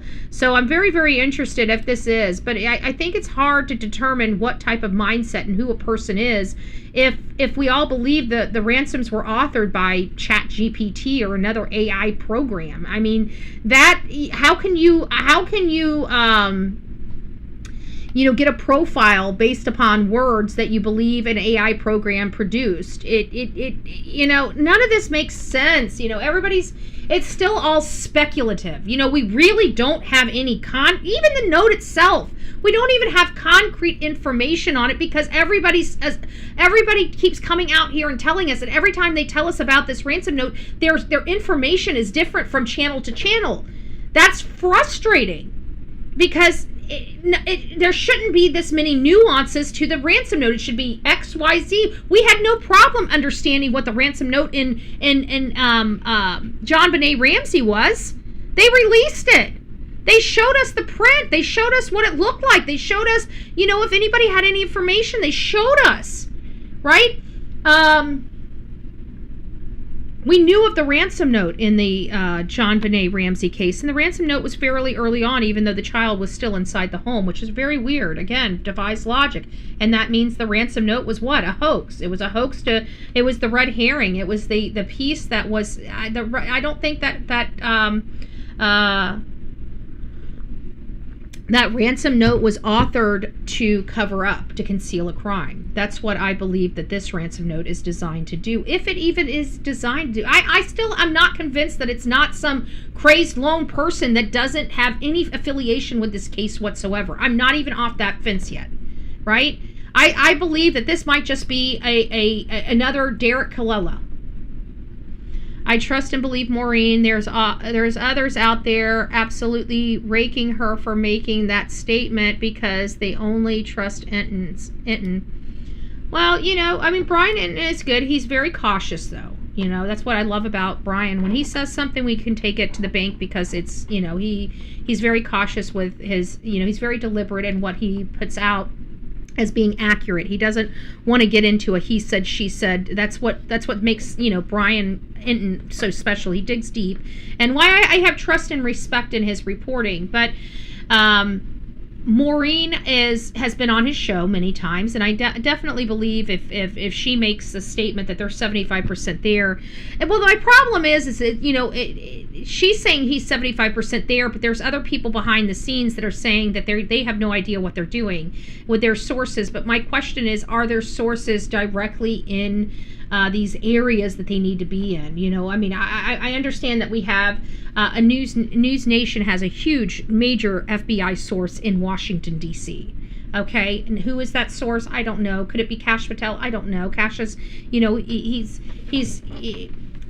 I digress. We have a major player in the feds in Washington, D.C. that does work with one of their gals with News Nation. I don't know who this source is, but it's a Washington, D.C. federal source, a Fed source, FBI source. Now, that person's not really into this case. They're way over there. Now they can type into something and kind of see a flow of what's going on in the case, but they're not involved in the case to that level to know all the nuances. So, are they talking to FBI agents that don't have the knowledge, that have the knowledge but don't understand what's going on the ground, type of thing? I don't know. These aren't my sources. We're kind of assuming, which I hate. I hate the assumption. It's why I like being boots on the ground. This is not one that we can be boots on the ground for. This is one that if I go boots on the ground, I'm going to jail. Okay, that I know that I'm going to jail if I go boots on the ground, and I'm not prepared to go back to jail just quite yet. I will be prepared to go back to jail and to challenge another county, in the near future. But Right now, I'm not in that position where I'm ready to take on Pima County. You've got corruption from top down. It's very concerning. And then I look at their governor and what their governor has done, and what a freaking nightmare that governor is. You guys in Arizona, you're either being your elections were stolen from you, or excuse me, you guys are going to be very offended by my statement here, and I'm going to say it because I stand on my own. You either had your election stolen from you, or you guys are a bunch of idiots. And I'm going to say it just like that. If it pisses you off, it's not the first time I've pissed a bunch of people off. It won't be the last. But it is the truth. It is the truth. She denied legislation that protects children. I want to slap your governor. I really do. And that's not hyperbole. I want to smack her. Like, I want to smack her slapping her freaking gums. Backhander. That's what I'd like to do. But what I'd like to do and what I do are two totally different things. But I got to tell you, when you do not protect our children, there's a special place in hell for you. Your governor is a piece of shit. Okay? She's a piece of shit. She does not deserve to be there, and she's going to ruin your state even further. How much more ruining can you guys deal with? Your planning is all over the place. I don't know if you looked at Tucson, at the Catalina foothills. That's the worst planning I've ever seen in my life. Okay? We do not do planning like that. That is a hot mess express. Okay? Roads that's dangerous. And more people are going to go building in there. What are they going to do when that place is, at the end of the day, the planning out there, I don't know where these people are getting their degrees. Maybe it's from the University of Arizona. Maybe that's the problem. But obviously they don't teach people how to properly do planning in your area. When you look like a freaking maze, you failed on your planning, and there's no way to fix that. It's going to take them 100 years to fix that. They're going to have to go through an entire cycle and bulldoze that whole area out, and that whole area is going to have to go to like industrial or commercial or something like that. That's going to be like a 100-year plan or something like that. But they're never going to be able to fix the roads out there. And until you guys start getting in those rooms and realizing you don't want mazes for roads anymore, that you actually need competent planners in your community, I could just literally go one by one of everything that's wrong with Arizona, and it literally starts at the top. That Arizona governor makes me literally sick to my stomach. And she's a mom. I'm surprised her kids are not, their kids probably are completely fucked up. If she has them. If she didn't, chop them out of her womb, which she expects everybody else in her community to do. Anyways, I'm not getting into that. But at the end of the day, we're hearing that 75% we're 75% close to identifying this perpetrator right here. So why is the trail going cold? BBC put out this article about the Guthrie family, and I thought it was quite interesting. To say the least, there's different kinds of depths to darkness at nighttime in the upscale Catalina foothill neighborhood of Tucson, Arizona. Lights are limited by both the county and the homeowners association. They must be shielded and can only face down, a deliberate effort to maintain Tucson's dark sky status, designed to minimize light pollution, energy. So they put light pollution over somebody's life. Do you understand that this is, if you're living in Arizona, do you understand that the rest of us out here in the real world are looking at you and keep hearing you guys put all these things that don't matter above human life, above safety, above your own children's safety, your own grandchildren's safety. I can't even begin to imagine the frustration that I have in this area to be reading this to you. The blood that boils within me. What do you think is going to happen when we have a wide open border and you're sitting defenseless in the darkness? Do you not think that there's a boogeyman?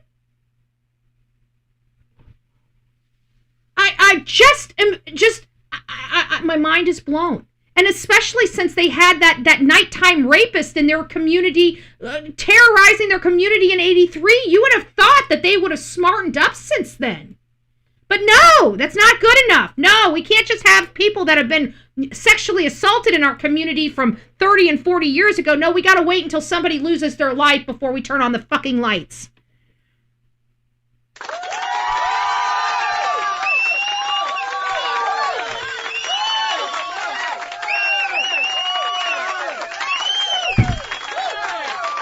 This is what the rest of the world are seeing, okay? I'm just letting you know. You don't have to like Betty. Betty brings it, okay? I don't bring it tactfully. I don't walk on eggshells. I ain't sugarcoating shit for you. If you can't handle it, get out of the kitchen, right? If the heat's too hot, bye-bye. Bye-bye. But these are things that people have got to come to Jesus about. You got to come to Jesus. This ain't working for you, folks. It just isn't. You guys are sitting ducks. Sitting ducks, and you know what? Listen to this. You're not even being patrolled. Not only are they putting you in the dark, and not only are you sitting ducks next to a Mexican border of people that have nothing and want your everything, they don't even circle your neighborhood to check on you to make sure that nobody's creeping in all that darkness. They don't do squat for you out there. You are literally all by yourself, defenseless. No cameras, no lights, and everybody telling you what you need to be doing with yourself except your safety.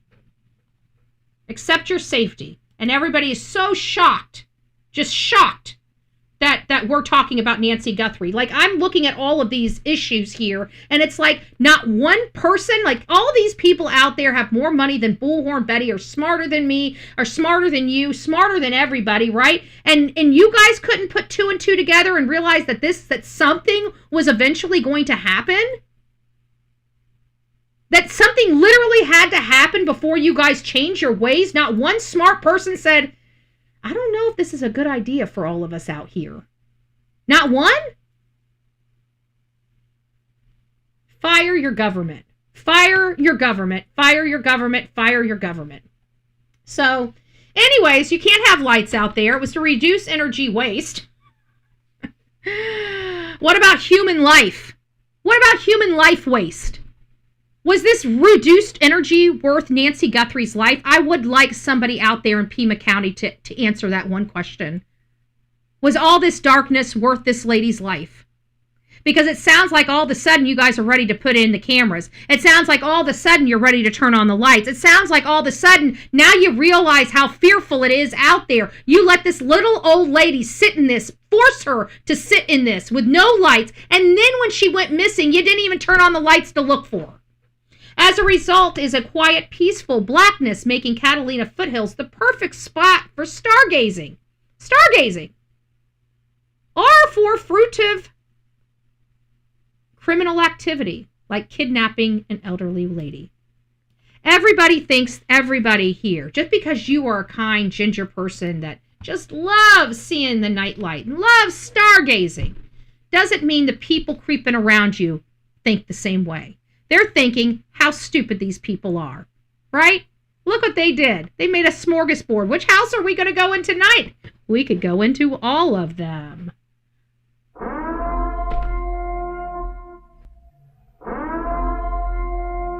Because in Pima County, when the lights go out, don't you know, the monsters come out. And you are just none the wiser. None the wiser. Creep, creep, tick, tock. Right? So nobody really even fathomed that this would happen, which I find pretty dumb. That's what happened overnight on the 31st of January when 84-year-old Nancy Guthrie, mother of US TV presenter Savannah, was pulled from her bed. The assailant or assailants vanished into the dark sky night with this church-going grandma. They just disappeared into all that darkness. And they did, didn't they? They disappeared in all of that darkness. And the case ever since has been nearly as obscured as the Catalina foothills after nightfall, beset by the everything from tricky terrain to law enforcement infighting. The list of challenges facing the investigation into Nancy Guthrie's disappearance goes on and on, and perhaps goes some way towards explaining why answers remain elusive nearly 5 months after the 84-year-old was abducted from her Tucson home.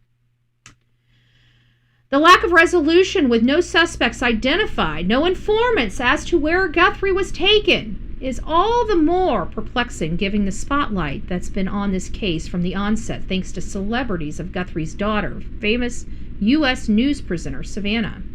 Law enforcement consultants, media, and citizen sleuths have been poring over the case with no success.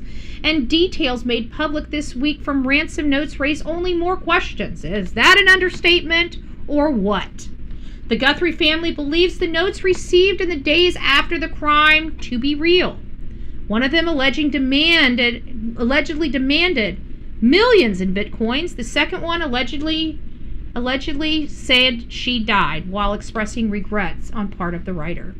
And again, that's only from some of the people. Not all the news are even on board with that.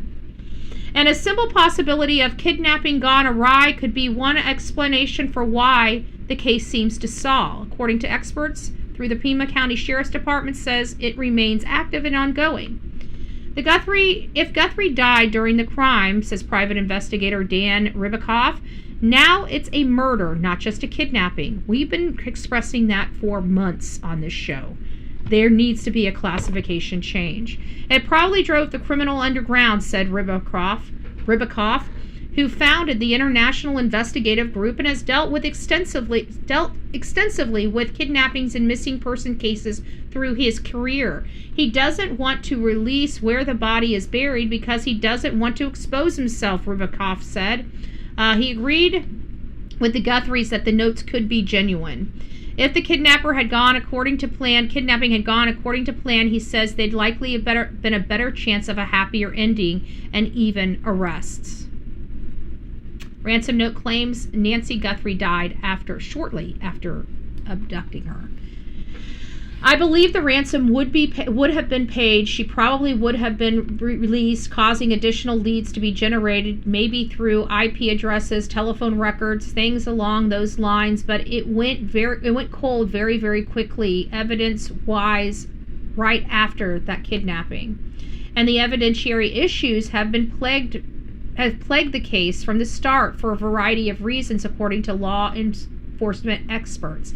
Not only are the Catalina foothills incredibly dark at night, but the region is also filled with terrain that makes it easy to hide and hard to find evidence. The Tucson Valley, if you ever look at it, it's rimmed by 4 mountain ranges, and they're pretty rugged. The Catalinas are the most rugged, and Guthrie House is right at the base of the Catalinas, says consultant David Smith, who spent 17 years in Arizona law enforcement, including time as a police officer in Tucson, the location of the home from which Guthrie was taken. The terrain is such that it's difficult to see the actual roadway, he said.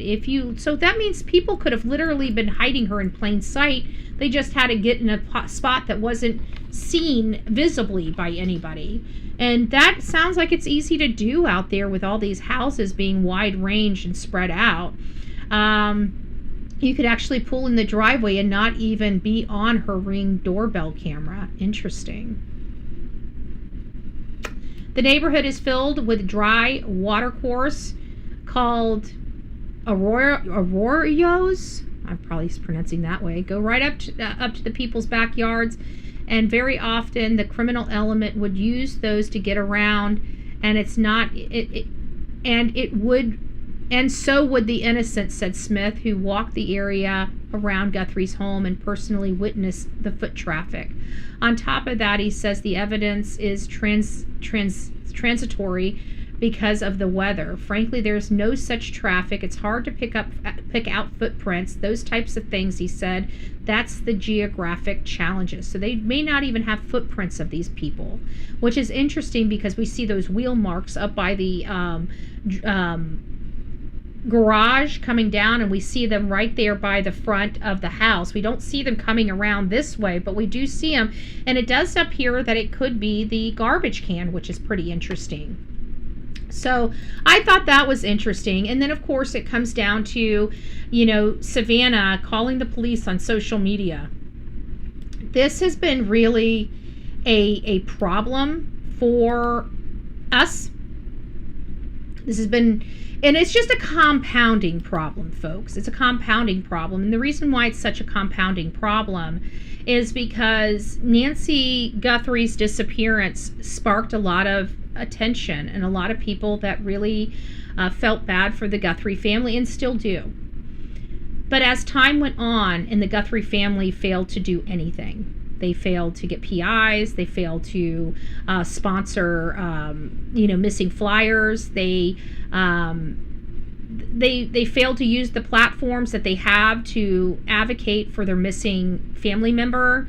We didn't see any of their family or friends coming into the fold to advocate for their missing family member. No family or friends have come to the podium, either on mainstream media or social media, to talk about the case. They just went radio silent. They didn't want, there was nothing going on in the case, and they weren't trying to push the case forward. And when we've been dealing with this, like, there are so many families that we just don't even have the ability to help because there's so many cases that they would love nothing more than to have the attention that the Guthrie family has. And many of them are kind of pissed off that the Guthrie family, with all these resources, have all this attention on them, yet they're not even trying to help find their loved one. So it's pissing a lot of people off. And then the people that are actually out there trying to help advocate for this case, you've got this snooty New Yorker that went back to work and refuses to even lift a finger to help to find her mother, except sitting in front of a camera saying, "But we cry, we're in agony." People are tired of hearing it. We want you, pony up. You're in agony? Do something. Do something. Do something. Right? But no, the Guthrie family aren't doing anything. And I'm sick and tired of acting like they are. I don't care if people that I respect and like don't like me saying that. I don't care. I don't care. I'm sick and tired of it. And then we get reports that this lady is trying to get people locked up for their mere presence. Who the fuck is she? That's my question. You know? So let me tone it down a little bit, because again, she is a victim of a crime that just keeps getting more frustrating for me by the day. And I don't have the compassion or the mouth to handle it. Okay? I will go all in. I will go scorch earth on people. And everybody knows it. But at the end of the day, she's doing absolutely nothing. And what she is doing is hurting her case. So why? She is now mind you, social media and mainstream media, they're not even like this anymore, okay? Social media used to be down here. Mainstream media used to be up here. Mainstream media decided to start lying to everybody about everything, manipulating people and everything like that. It caused social media to soar, okay? It caused social media to soar. Now, NBC and all these other places, the only way you're going to watch them is if you pay for the app, which, who the hell is going to buy NBC app? What the hell do you guys have talk show? People are going to want to watch movies. They're going to go through Hulu and Netflix and YouTube TV before they ever want cable or go over and pay for an NBC app to watch the Today Show. I'm sorry. I'm just sorry. Nobody's going to do it. So TV is dying down. Okay, that means ratings, even though these people are keeping open, that means their ratings have had to take a hit over the last decade. They've had to. We don't know it. I'm not in their pocket. I'm not pocket watching them. I don't know. I'm just using my common sense to say that legacy media has taken a major hit to social media over the last decade because of their constant lying to the people, constant manipulation. Everybody's like, oh, news is supposed to be unbiased. Look at these YouTubers. We haven't had unbiased news reporting from legacy media in a freaking decade. So let's not get it twisted, okay? But at the end of the day, we've got this situation where social media is soaring. People are coming here. Those guys, somebody like Alex, tattooed all up, is having better viewership than their local news organization, KVOA. That's a problem, okay? That's a problem for legacy media. That's not a problem for Bullhorn Betty. You can beat me up. You can try to block me. You can keep me from, like I had somebody from ABC saying, hey, can we use this clip? And it's like, sure, you can use the clip. You know, make sure you credit Bullhorn Betty. And it's like, oh, wait a minute, it's Bullhorn Betty. We can't put her in our news segment. She's trying to take our jobs. I'm not trying to take your jobs. You're doing that all by yourself. I'm just pointing out why your jobs are being taken. That's all I'm doing. I'm just pointing out the reason why jobs are being taken. So when we have somebody in the legacy media that has a mom missing, that ain't doing shit to move the needle to find her mom, and she's trying to have social media arrested, well, I can pretty much tell you that her favoritism is really starting to tank. People that liked Savannah Guthrie are now turning on Savannah Guthrie. They do not like her anymore. Okay? They are seeing the writing on the wall. There's a lot of people here that are agreeing with me. They agree that what I'm saying here is what they're feeling as well.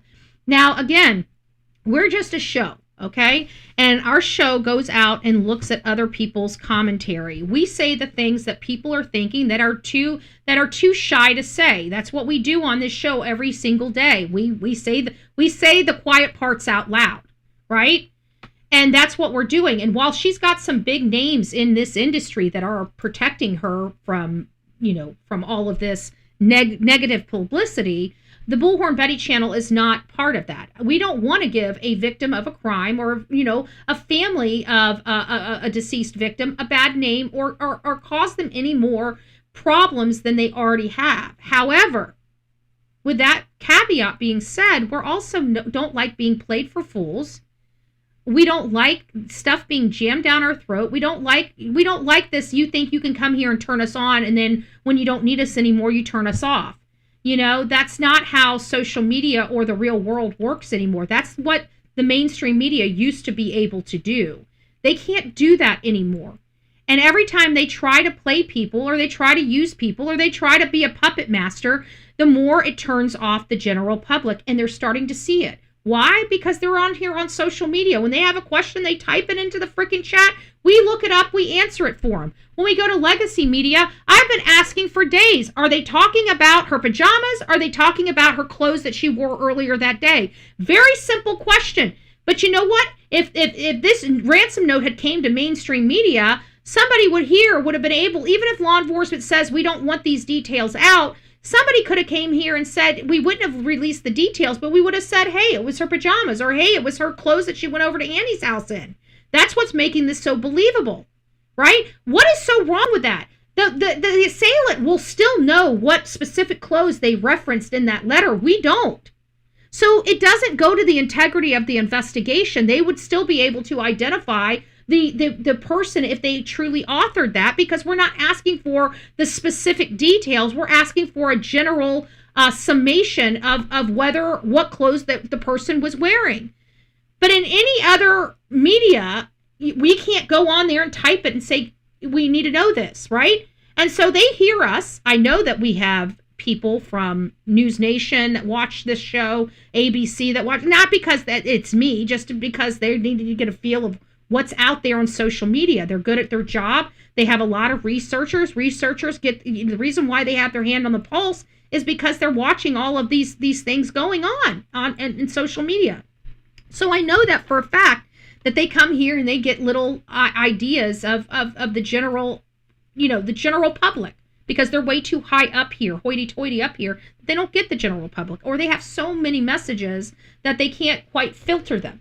It's easier to come on somebody that's a little more controversial and just see what their people are talking about and going there. Well, we want to know what kind of clothes they were wearing. And I think at this point, whether you guys need to start writing into these news organizations and saying we need general idea, was it night clothes or day clothes? That's all I want. Night clothes or day clothes. Night clothes or day clothes. Doesn't go to the integrity of the investigation. I want it released. The public deserves to know. The public deserves to know why people are because I'm telling you, if they're going to say that it's because they accurately provided her pajamas, that's the ransoms in my mind are done. They do not exist. They're not real. They're nothing. And it comes down to the clothes. It comes specifically down to the clothes she was wearing. I'd like to know, are they talking about pajamas or are they talking about regular clothes that day? What was she wearing at Annie's house? Yeah. But I don't even want to know that, because I truly believe that if they find the person that authored the letter, that person would know specifically what they wrote in that letter. I don't even want to know that. I don't even want to know the specificity of what she was wearing.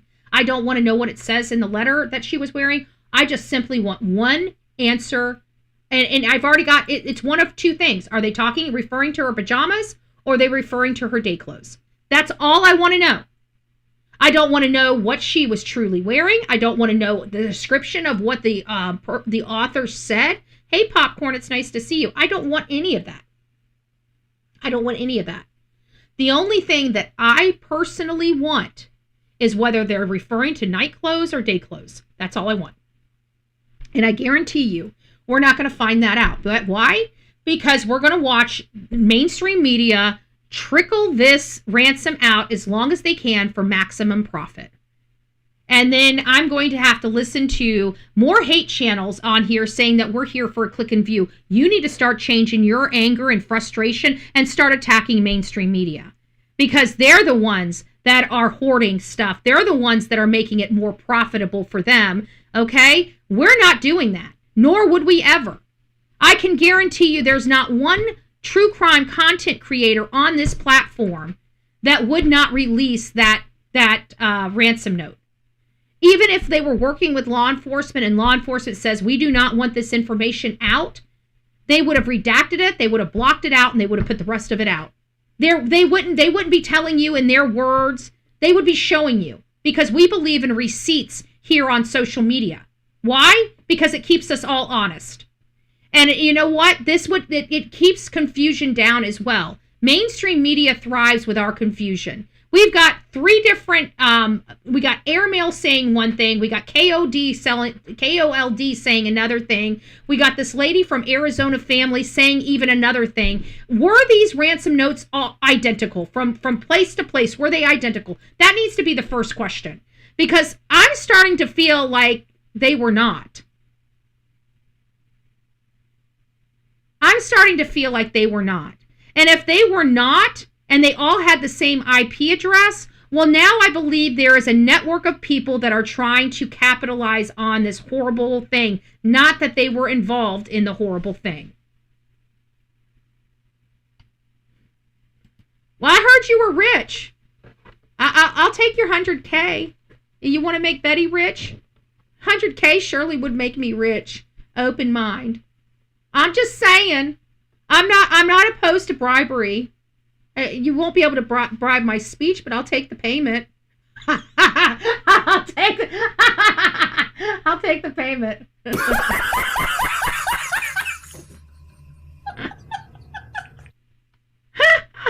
I might buy Betty a new computer. Actually, I'm pleasantly surprised. I feel like we're kind of getting some of the, the crap out of it. We've been having great shows. I've changed. I think what it was is that we bought an encoder thanks to Horsey Love, right? Horsey Love bought our encoder, and everything was set up. And I was really disappointed that we were still having a lot of problems on our computer. Okay, and it's still a little, it's not perfect. I mean, I'm still trying to adjust some settings on it, but it's getting better. It's getting a lot better. But we were once I hooked it all up, we were still having some problems, and you're gonna laugh at me. But Betty's Thursday morning breakdown dance there. But what had happened was I didn't set the encoder. So I had the encoder, set up, but OBS wasn't running through the encoder. It was basically doing absolutely nothing. So I had to go into the advanced settings and change the encoder to the encoder. It was still running through my CPU. So I was just thinking, I was getting frustrated back here, and I'm like, we spent all this money, and I'm like, please don't tell me, because I did a lot of research. Hey Cooper or Copper, it's nice to see you. It's nice to see you, Betty. I was on the phone with the FBI this morning and told them I believe Nancy is buried in the spot where Savannah released the owl on the Today Show segment back in November. Ooh. Might be. But you know what? I just don't believe the ransom notes. I think Savannah believes the ransom notes because I shouldn't say I don't believe them. I believe them if we can decipher what clothing. If they say that clothing at Annie and Tommaso's house, then we're a little bit closer to them being reality for me, authenticated for me. But if it's pajamas, and no, I'm not buying the pajamas. I'm not buying the pajamas at all. Okay, I'm sorry. I don't care if Annie washes her freaking clothes. I don't care. I don't care. That lady has clothes. That lady has pajamas. That lady has things. They don't know what she would have went. She's all alone by herself. She has purchase power. She can have things delivered. We were there. We saw an Amazon package for her. So she obviously knows how to order stuff off Amazon. So this idea that she lives alone and her family's going to know exactly what she went to bed in at night, I call bullcrap. Okay? Unless she only has 2 slips, 2 nightgowns. Which, I mean, I'm sorry, but I know no person that only has 2 nightgowns, that's 84 years old. I mean, they have literally 80 years of nightgowns that they've collected. Some they throw away because they get torn and stuff like that. But they're just some that are their favorites, right? And even if they do get a hold of it, that's just your favorite gown. You ain't throwing it out, okay? I got my little gray little thing that you guys see me wear here. It's got a little hole right here. I don't care. I still wear it. Why? Because it's my favorite little thing. It's nice and thin. It's perfect. It just puts enough coverage on my arms to keep me from being cold when the air conditioning comes on in this house. I wouldn't get rid of it for anything in the world. The damn thing will have to fall apart before I stop wearing it. Like literally fall apart. So there are just some things out there that people just love, and those things are always going to be part, no matter what. So I have to think, even if she gets rid of some of the things, she's going to have a little nightgown drawer. Everybody has a nightgown drawer. Some people has a separated nightgown drawer. I have a separate nightgown drawer, right? They're not combined with anything. I have so many damn nightgowns and different things to wear at night, whether it's cold out, hot out, or whatever, because I travel all over this country. I even have long john nightgowns and stuff like that. I mean, I have a whole drawer. My mom's not going to come over here and be able to tell you what I went to sleep. If I got ripped out of the bed tonight, in the middle of the night, my mom is not going to be able to describe what I went to bed in. There's no way. So it really does. I mean, we're assuming now that it refers to what she was wearing over at Tommaso and Annie's, but at this juncture, we're crossing over 6 months. We're about to be in 6 months of this case soon. And as soon as we cross over that line, now we're 6 months in, and you're telling me we still can't know what's in that freaking ransom note? At this point, 6 months later, you guys have had 6 months to figure this shit out. You haven't figured it out, and you're still withholding information that we could help with? Hey, Kay, it's nice to see you. Two-Speed, Gia, Michelle, good morning. I literally have a whole second dresser, all PJs. I mean, I know. There you go. There you go. So I sleep in sweatpants. Well, it's still, I bet you still have 1,000 different sweatpants that you sleep in, right? So I guarantee if you were swept up in the middle of the night, what sweatpants were you picked up in? I bet you nobody would know, because you just like me, you live alone. I don't know if we should be saying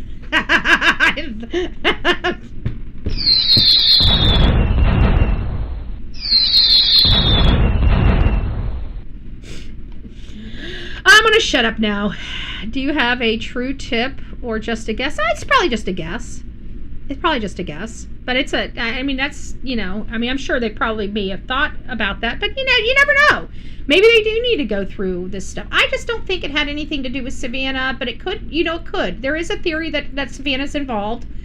But I just feel like if it had anything to do with her, we would have known by now. Just my opinion, we would have known.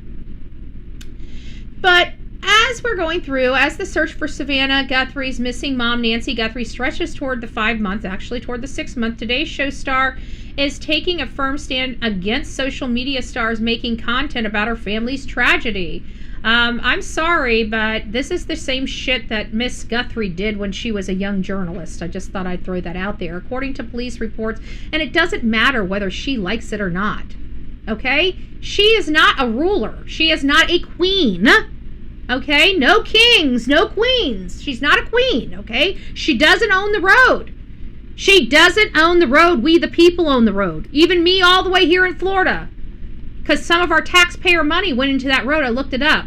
Those roads were built with, they got some federal funds for certain roads.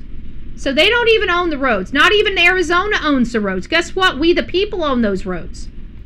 Per the publication, the anchor was extremely upset to find out YouTuber personality Alex Zabel, who goes by Criminal Networks, on the platform and posted up and streaming by Nancy's house in the Catalina foothills amid the 84-year-old ongoing disappearance, which is believed to be an abduction. TMZ reported that Savannah's voiced concerns about her family's safety, but we just found out that Annie and Tommaso haven't been home. So they haven't been home for weeks. Nobody's been at their house, right? So I don't understand, unless Annie and Tommaso are now living at their mother's house, who knows? But at the end of the day, I don't understand how his mere presence wreak safety concerns. First of all, he's running a live stream that doesn't end, so you can see and hear every little thing he does. They don't own that road. They don't own the property in front of that road. They don't own the public easements. There are no sidewalks to be on, so you either have to be in the road or use the public easement. That's the way the rules are. And she thinks because of a mere presence, she has the right to have people removed. No, Miss Savannah Guthrie, you do not. I don't care how famous you are. I don't care if you're an Emmy-nominated person or an Emmy-winning person. I don't give a rat's ass who the flip you are. One thing you do not own with all your wealth and privilege is the roads. Okay? That's the one thing you cannot buy. And clearly you still can't even buy missing person flyers. So, but she knows how to pick up the phone and make calls. And she knows how to apply pressure. And she knows how to get things done, even arresting people that have nothing to do with her abducted mother. But this is what she has done. And you know what? I think it makes her look like a privileged person. I think it makes her look very, very white, privileged person. And I think a lot of people are kind of sick and tired of that ability. I don't care who you are. You have choices in this world, right? She could have sold the house years ago. She could have put her mom behind a gated community. She could have done a lot of different things. She chose not to. She chose to leave her mommy on a public roadway. That's what she chose to do. That's what the decision of this family is. You don't get to control that road. You don't get to control that road. Savannah, you don't get to control that road. Shame on you. Shame on you. Can you imagine what life would have been like when you were a journalist coming out and they've had you arrested? I bet you wouldn't have that NBC show right now. But you sure did some things that should have, according to you, independent journalism, right? But even in journalism, back in the 90s, this is the shit that you guys would have done. You know how I know? Well, we can look at Susan Smith and John Benet Ramsey for our clue on what journalism used to be, right? We can definitely look at those. Those were, social media wasn't even invented during those times. So we can see how media used to be. They were ruthless. They stood around. They used their the public area for their job. They utilized it. So according to Savannah Guthrie, she should have even been in jail when she was a reporter. I don't like hypocrisy. And every single day that I come here, I have a sour taste in my mouth of the Guthrie's privileged life and privileged family.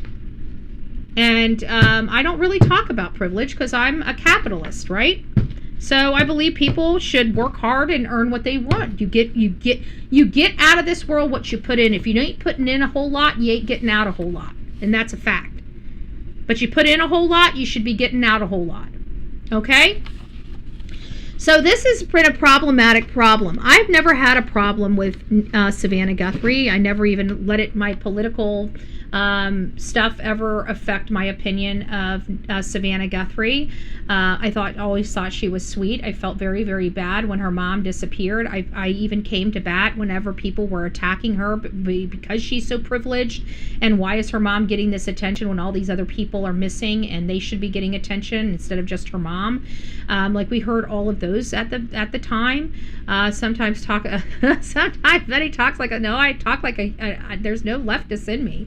I talk like a human being. I talk like a reasonable person. There's no right or left in my world anymore. There's only right or wrong.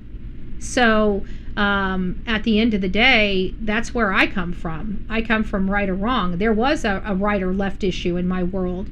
And then, I had friends that were telling me that their party was hijacked, and I was blaming them for something they had no control over. And so, I started walking some of that stuff back and come to find out that is absolutely true. We're all kind of sitting in the same boat. Long story short is, Savannah has allowed herself to become the villain because of her behavior. And I don't think that that's going to go away. I think that this, I've been reading comments. I've been seeing everybody, kind of step back and kind of look at Miss Guthrie, because people don't know what happened to this little old lady. And quite frankly, everybody thinks the family's involved somehow.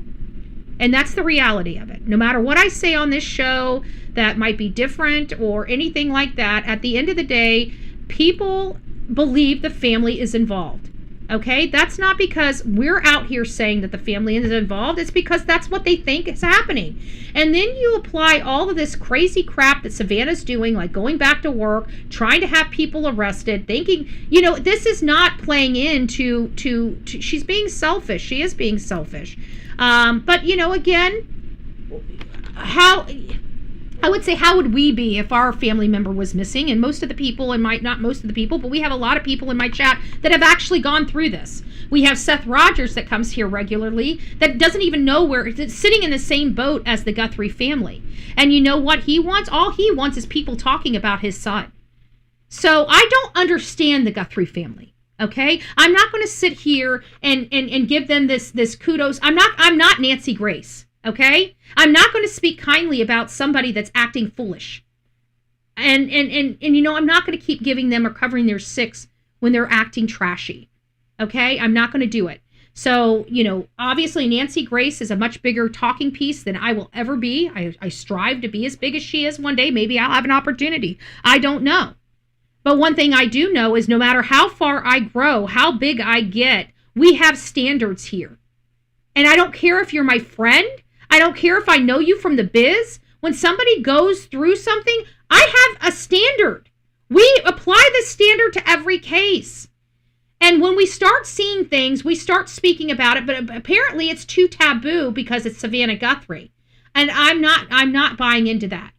Okay? I'm not buying into that. She's not acting like she should be acting in a situation like this. Do I believe she had any hand in it? I want to say no, I don't. But every time I come back here, as the weeks go on, it's like more telling stuff. Like, why would she do that? You have a missing mom. Who the flip has time to be on the phone with Pima County bitching about somebody on the side of the frickin' road that's not even on their property? That's the kind of crap that I think about. And I know that that's the kind of crap I think about. That's the kind of crap you guys are thinking about. Because again, I'm an average Joe. I'm not hoity-toity. I don't live in an Eiffel Tower. I'm not from this privileged background. I don't have all of this wild ass money that we can just throw at a problem but choose not to. We're just normal people here trying to figure out what's going on here. We're trying to get as much information from law enforcement, but we've been led astray by law enforcement. Now we're trying to get as much information by local media. We've been led astray by local media. And so all of us are dependent on these true crime streamers out there, hitting the ground, making waves, searching out in the woods, keeping this name alive. And then we find out that the only people that we are going to try to find out what the hell is going on, she's trying to shut up. It's beyond frustrating. And at the end of the day, we don't want to look foolish by, stopping and then finding out the family truly was involved and they were manipulating everybody. And we stopped fighting because the family didn't want us in. And the reason why they didn't want us in is because they're culpable. That's our biggest fear in social media. That is our biggest fear in social media. That's our biggest fear in this case. Is that we just say the hell with it. Screw the Guthries, right? Screw them. Who needs this drama? Who needs all this bullshit, right? Who needs all of this in their life? And And we can't do it because we've had too many cases like Summer Wells, where the parents ain't doing shit. They're never going to do shit because they most likely are the ones that did something to their daughter. So we have to look at cases like that. And when we start getting pushback by the family, we have to ask ourselves why. Because there's so many families out there that would die, literally give their life to have this much attention for their loved one. And the one person that has it like that is doing everything they can to destroy it. That sounds like Christopher and Katie Proudfoot. And you know what? That's what people are thinking when they're hearing all of this stuff from the Guthrie families. They're looking at the behavior of Chris and Katie Proudfoot and saying, damn, these people are acting like Chris and Katie Proudfoot. We think Chris and Katie Proudfoot did something to their kid. And this lady's acting like Chris and Katie Proudfoot. Did she do something to her mom? That's how people's minds work, okay? That's how people's minds work. That's how people crawl through all of this stuff. And so that's why we're frustrated. That's why we're angry. That's why we don't understand. And you know what? And then when we hear somebody that sounds so privileged and she's pushing, you know, I wouldn't even be talking about privilege and stuff like that on this channel if she didn't have somebody put in jail. But when you go as far as speaking, and they're going to listen to Savannah Guthrie and throw somebody in jail against the law. They didn't do anything that you're saying they did. You just want to throw them in jail to get them away from her mother's house because she wants them away from her mother's house. That makes me sick. Shame on Savannah. Shame on shame on mainstream media that has no problem with this. Nancy Grace, I'm speaking to you. Brian Inton, I'm also speaking to you. I'm also speaking to you because how dare her? How dare her violate people's rights? Not only that, their constitutional rights, their civil rights. How dare her? And how dare the people that protect her? How dare you? These are people's lives. They don't have $40 million sitting in a freaking bank account. Shame on you. Shame on a lot of you that have no problem with Savannah's behavior. Shame on you. Shame on you. Shame on you.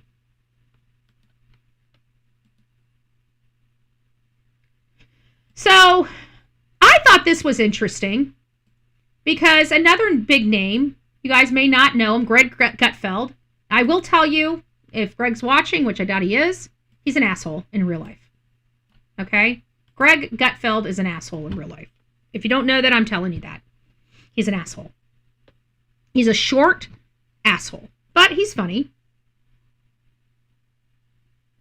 He's funny. He's just short-tempered. And just, you know, it is. I've met him. I've met him, and I kind of regret because I used to like him. Then I met him. Then I didn't like him anymore. But I still think he's a little bit funny, you know, and Tyrus and everything else, you know, Kat, all them on his channel, they really do. It is funny, you know, they mock the left, you know, whatever. But, you know, at the end of the day, he's with Fox News. He is very opinionated. He does it in a very tactful way, in my opinion. You know, he's definitely more tactful than, say, Bullhorn Betty. But he has called on Nancy Guthrie's family, including the daughter Savannah, to submit to polygraph checks. He said that nothing makes sense in the bewildering case of the matriarch's disappearance. Have they given everyone polygraphs? I don't believe they have. I think Savannah Guthrie might want to volunteer to a poly and say, I just don't want people to speculate that I might be involved, the Gutfeld host said during Monday's show. He said purported ransom notes have been dispatched to media shops, whatever that means. Like I said, look at that. He said purported ransom notes have been dispatched to media shops.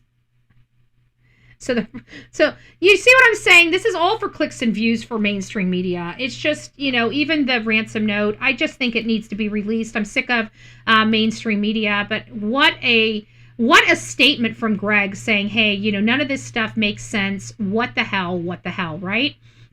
And then here's the article from the interview room in the beginning of the show, worth rereading, lots of details. So going back through months later, there's information that sticks out to me now. One thing is that Nancy Guthrie's friend said she entered through the kitchen door. Is this the back door that we all know was reportedly propped open with planters? If so, it makes me think the perpetrator was someone Nancy knew, because it seems that those close to her, this was a regularly used unlocked entrance. So they're starting to think that maybe Nancy Guthrie, which I don't think she went through the back doors to get in. Her garage door was open. So I think she went through the garage door to get in. I think that's what the evidence shows us. But, this is worth looking at. With some of her closest friends long for their partner in mahjong and life. This article is by Nicholas Bogle Burrows and Jack Healy, and read by an automated voice. 2 days before she vanished, Nancy Guthrie was sitting at her living room mahjong table with some of her closest friends, a log burning in her fireplace. At 84, she was as competitive as ever as she squared off against younger women she had taught how to play. Before they said goodbye on the afternoon of January 30th, Ms. Guthrie checked with one of the players, Ann Burnson, making sure that they were still on to watch church at a friend's house on Sunday. Their ritual was to gather in the friend's den and watch a recording of the Manhattan service that Ms. Guthrie's youngest child, the NBC host Savannah Guthrie, had attended earlier that morning.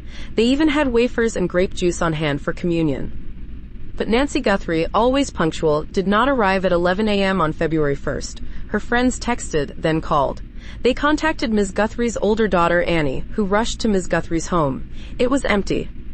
Now, nearly 2 weeks after Ms. Guthrie's disappearance, which the authorities have said they are investigating as an abduction, her friends and family say they are refusing to give up hope of finding her alive. Her toughness has always surfaced in difficult moments, like when her husband died suddenly in 1988, or when budget cuts threatened a vital public health service at the university where she worked, or even 2 days before her disappearance, when she insisted on walking to the end of her gravel driveway to get the mail, even if a friend had to help. When they discuss Ms. Guthrie now, friends stop themselves when they accidentally use the past tense. Nancy is, they say. With the search for Ms. Guthrie in its 13th day, her closest friends, some speaking publicly for the first time, are trying to avoid fixating on the ominous details.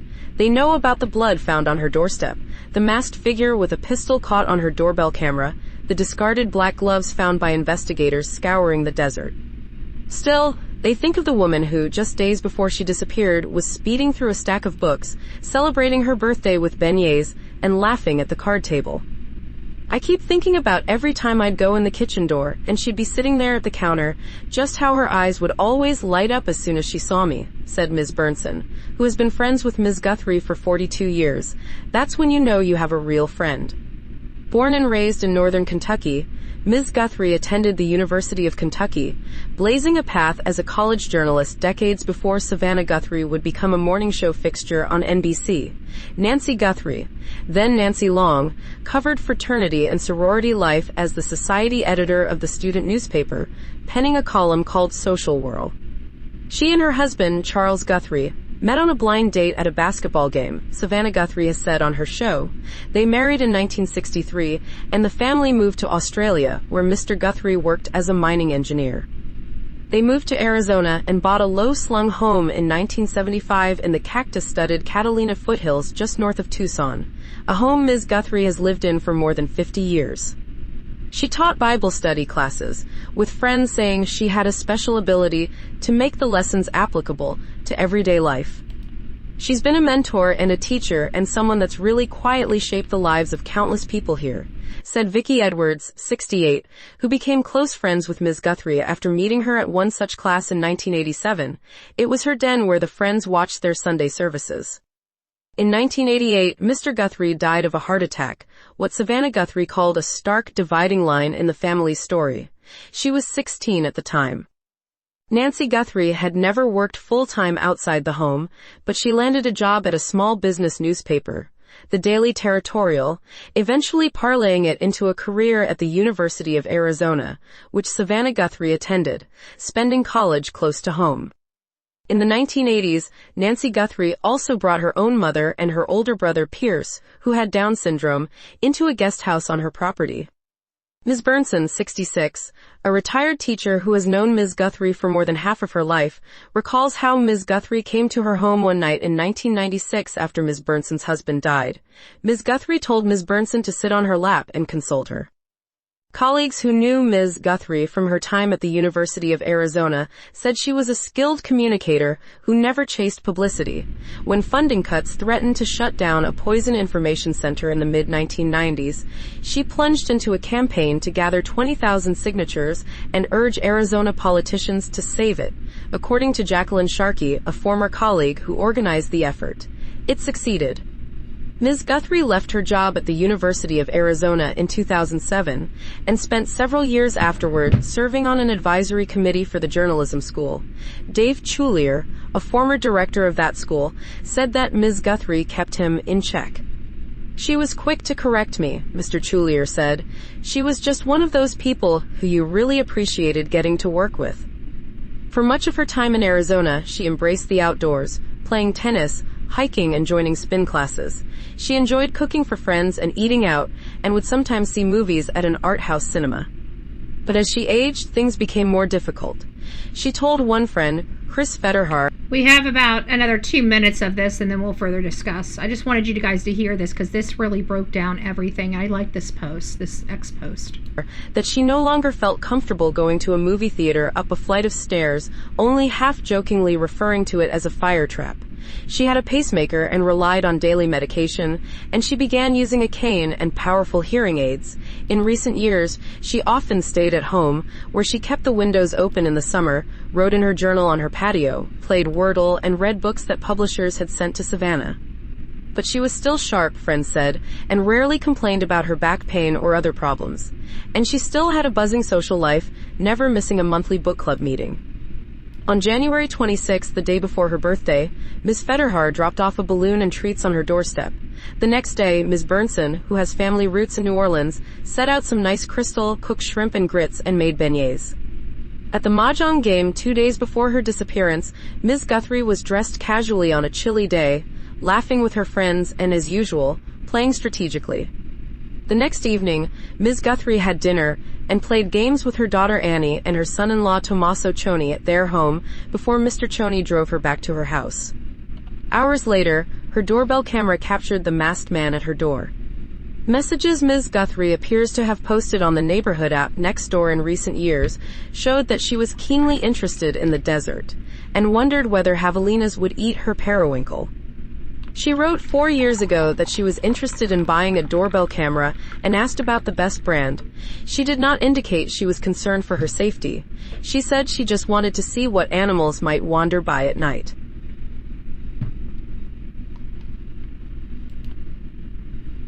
So that kind of is it, and I think it's important because a lot of people that I've spoke to was wondering why she didn't have a subscription for her cameras, and I try to tell them very interestingly enough, she wasn't concerned about her safety. She wanted to see the wildlife around her house, not that she was concerned about somebody doing this to her. So again, just a little bit issues. This is the kitchen door that she's referring to. I know somebody said, yeah, because I said, no, I think she went through the garage door. That's what the evidence says. I just want to be very clear. When they're talking in this article, they're referring to this door right here. And I don't think that they went through this kitchen door. I think the kitchen door that they went through is through the garage because the garage went up 2 minutes, then it went down. So I think it's the garage. Now, could the assailant have been lying in wait in her home? Is that why the back gate was open and these doors were open when she walked in? Was she overtaken by the abductor? If that is the case, well, we've got even bigger problems because that means that he was there for hours with her, which would definitely change the dynamic of this case in its totality. But at the end of the day, we do know that the guy was observed in that community earlier that day. So if he was observed in that area earlier that day, and he was observed on the 11th and potentially the 24th as well, we're talking about somebody that only worked on the weekends to do this. So I think that this person's a little closer to this community than many would like to think. But I digress. And so this is the propped open door. As you can see, we didn't have this at first. You can see the security gate door on it. So how did somebody get this door open? Was it already unlocked? And it could have been. Again, she's lived in this house for 50 years. Nothing has happened to her. That is security. That is feeling safe in your own home. You absolutely don't think of bad things happening when you've been that comfortable for that long, right? Nothing bad has ever happened. So you're not thinking anything bad is going to happen. So this is the door that they're referring to as her walking into. She's not walking around the back of the house. I'm sorry, she's just not. Just my opinion. Again, you guys make your own opinion. Breaking the new standard for calling police officers. I don't know what he's doing. I don't know what he's saying. He's not on my property, but his presence upsets me. Deputies dispatch. So you can see that there's a lot of people on here that has disdain in their mouth and their place and how they feel about the Guthrie family. There have been people that were very sad for the Guthrie family that have now turned that sadness into frustration and anger toward the Guthrie family. So I guess in part, I'm kind of one of those people that, like, I don't know how to express it. I'm upset. I am upset at the behavior of the Guthrie family.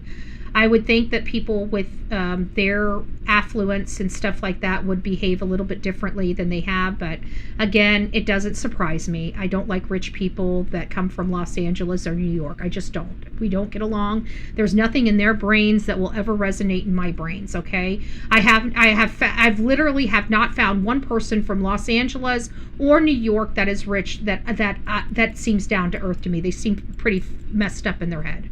Okay, so it just is what it is. Okay, so I'm not surprised that I ultimately turned out feeling this way about Savannah Guthrie. It doesn't surprise me at all. I would hope that it didn't get to this point, but it has, and I have a sour taste in my mouth. I feel bad for Nancy, and I'm ashamed that the family that said that they love her so much isn't doing more for her. But those are, it's not our family. We don't know what they say, what they're doing. We just know that in the public light, which is where they all seem to reside any other day, they're just hiding away, hiding out, covering their face, being cowards when it comes to their own mother. I don't understand that. That doesn't make me feel good. It makes me question, are they, I think that this behavior, even the people, like, I believe that they were cleared. You guys have been here. You guys know how I feel about this. I've never attacked Annie or Tommaso or Savannah or any of those previously. I never thought that, I thought that this was somebody that came into contact with Nancy. I never, just my opinion of the case, just, I've been very, very cautious about my reporting on this case. And I haven't been pointing the fingers at anybody, at the family, like a lot of other people have, right? So their behavior is starting to make me think, did we overlook something, right? And that's sad for me. I don't want to feel like that. I don't want to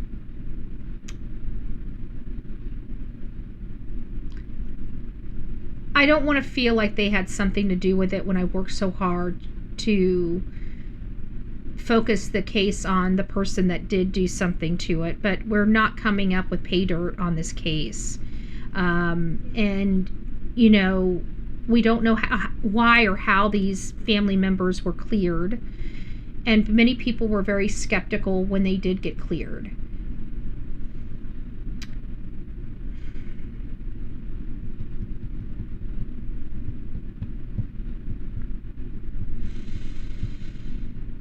I think their behavior is doing a disservice to them because they're blaming all content creators for accusing their family of doing things, and the majority of content that didn't come from content creators, that came from media. At the time, Ashley Banfield was converting over to social media, but she wasn't. We didn't claim her. I mean, I'm still having a hard time claiming her, but I'm claiming her because she's not in mainstream media. She's made the leap to be social media. We need more reputable people in social media doing this type of work. Did you read the right? Guthrie said they'd be bothered by YouTube's covering her mom's case. She would want them arrested. I don't know. I've got this. This is what it says. This is all the report that I have says. It says on June 11, 2026 at approximately 1700 hours, I received communication from Savannah Guthrie regarding this matter. I informed Ms. Guthrie that she had received information that a YouTube personality that goes by Criminal Networks was in front of her mother's house, possibly live streaming. I know this person to be Alex Zabel through previous investigations. Miss Guthrie is one of the responsible parties for the property, and it just says ... which we know the address of Miss Guthrie's home. It's public record at this point. Why they did that, why they redacted that, I have no earthly idea. But again, anything from Pima County really doesn't make sense to me. And has been having issues with several of the internet true crime. She hasn't had issues. She hasn't even communicated any issues. So I don't even want to. But anyways, this is what it says. Has issues with several of the internet true crime vloggers, one of which is Mr. Zebel. Miss Guthrie was extremely upset that Mr. Zebel was back in front of her mother's residence. Again, not on her mother's property. Over the last couple months, she has expressed to me her displeasure about what's been going on with these vloggers and has on multiple occasions told me that she fears for her and her family. I would like Miss Guthrie to explain to me how when you're in New York, or in Los Angeles, somebody sitting and reporting from the front of your mother's house on public property is endangering you or your family. Miss Guthrie, I'm speaking to you, babe. I'm speaking to you. Explain this to me. Nancy Grace, call your friend. Have her explain it to you. Since you want to have her 6 all the time. On today's date, Miss Guthrie was unaware of what Mr. Zabel was doing or saying on the live stream, but his mere presence was upsetting Her Highness. Okay? The mere presence. Nancy Grace! Damn it! I'm speaking to you. How is this okay? So now Miss Guthrie is the one that chooses which people cover her mother's case. Who the hell is she? Pima County? The DA out in Pima County? This is what you arrested this man for? You deserve to have $1 million lawsuit against you. This was a clear violation of these people's rights and their civil rights for this woman that has the same protections as we do.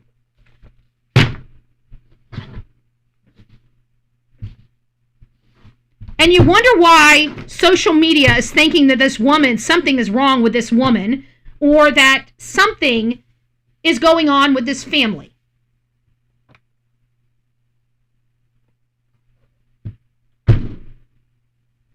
I'm sick and tired of the rich covering the rich's ass.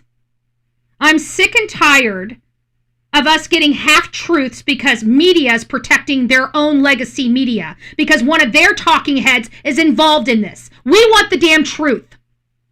That's what we want. We here on social media, we just want the truth. We're sick of the clicks and views, and guess what, Savannah? We don't give a shit about your ratings, okay? We don't care whether you're getting good ratings about your mommy or not, okay? We just want to know where your mom is. We're not looking at your ratings. Hell, we're not even looking at our ratings at this point. We just want to find out what happened to your mommy. And now you're out here trying to get the only people that are actually looking for, because trust me, Pima County, Oh, baby. Oh, baby. Oh, baby. That's Pima County. But hey, I guess it's all about the thuggery, like the law enforcement thuggery out there in Pima County, because the only thugs that I see are the police department and the sheriff's department. Law enforcement. Those are the only thugs I see out there in this community. And Savannah, you seem like top leader thug. Where's your mommy? If you don't know, it's time for you to, those millions of dollars you were willing to pay for her, time to pony those up and start paying for something. Dig in that purse, honey. Dig in the purse. It's time for you to start coming up and starting to pay for some of this investigation. Let's find out what your mommy is, okay? The mommy that you care so much about. Let's find out where she is. Calm down, Betty, before you have a stroke. I never have a stroke. I'm always loud. If you haven't been here on the Bullhorn Betty channel, have a clue. If they're too loud for you, turn your volume down. That's how we roll over here. That's how we roll over here. One thing you will find out about me more than anything else is that I get loud. I will always get loud. It's how I feel. It's my passion. It's how I get people, right? In my opinion, she don't like YouTubers because they are talking over the news media's. I don't think it's taking over the media job. I think it's because we're not controlled. Everybody likes to control everybody, right? That's what it comes down to in our government, right? Who has the money, power, and control, right? Control. Everybody's saying no kings, all this, that, and the other, but every time it's always okay if it's their side with the control. It's always okay if it's their side with the control. I'm all about no control. You don't control my mouth. You don't control my media. You don't control what I do. It's just that law enforcement and our government has been able to control media, even though we have freedom of press, even though we have constitutional rights not to be controlled. They choose to be controlled, and we choose not to be controlled. And so they don't like us because we are not controlled. Nobody can stop us from reporting the news the way we like to report the news. Our government can't say, you have to report the news this way. We live in America. You can't do that. What happened, what Miss Guthrie did was violate people's rights. And you know what? She's got deep pockets, folks. She's got deep pockets. And if she's the one that got these people arrested, then she needs to be held accountable, liable, physically, financially liable.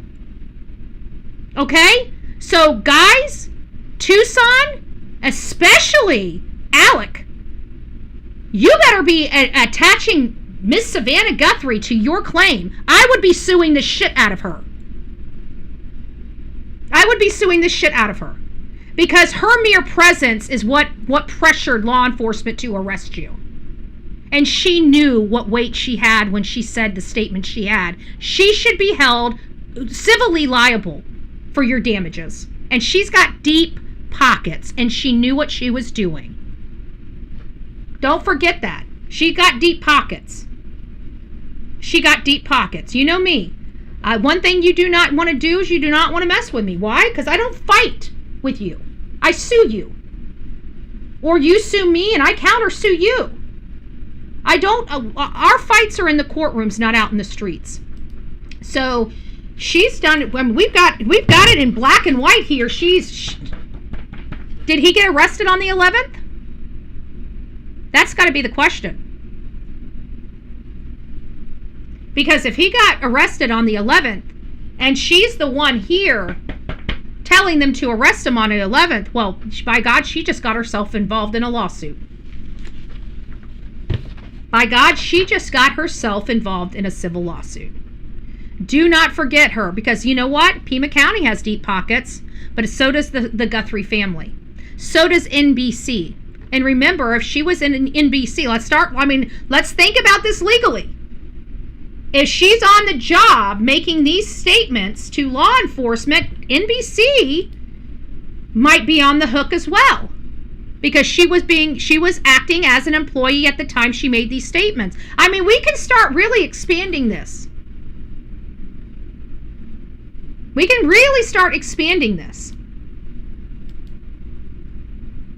Mustang Salad, she wasn't scared when she put flowers on that. Oh, that great point. Great point, Miss Mustang. She wasn't scared when she went in front of all those scary and podcasters to put that, to have that. When Cameron was in the house and refused to even walk outside with them to be part of the production, he didn't want any part of it.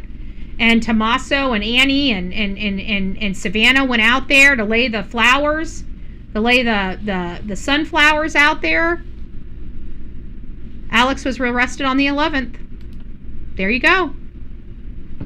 Savannah, I think Savannah just got herself into a civil lawsuit. Damn, that's a conspiracy. Oh my gosh, I think this is evidence of what needs to be, oh my gosh, for a federal civil suit. This is conspiracy. I think that they got a conspiracy charge here, folks. I think that this right here shows collusion. Oh, you guys might have a bigger lawsuit than you might think you do. This could be absolutely misconstrued or construed as oh my gosh.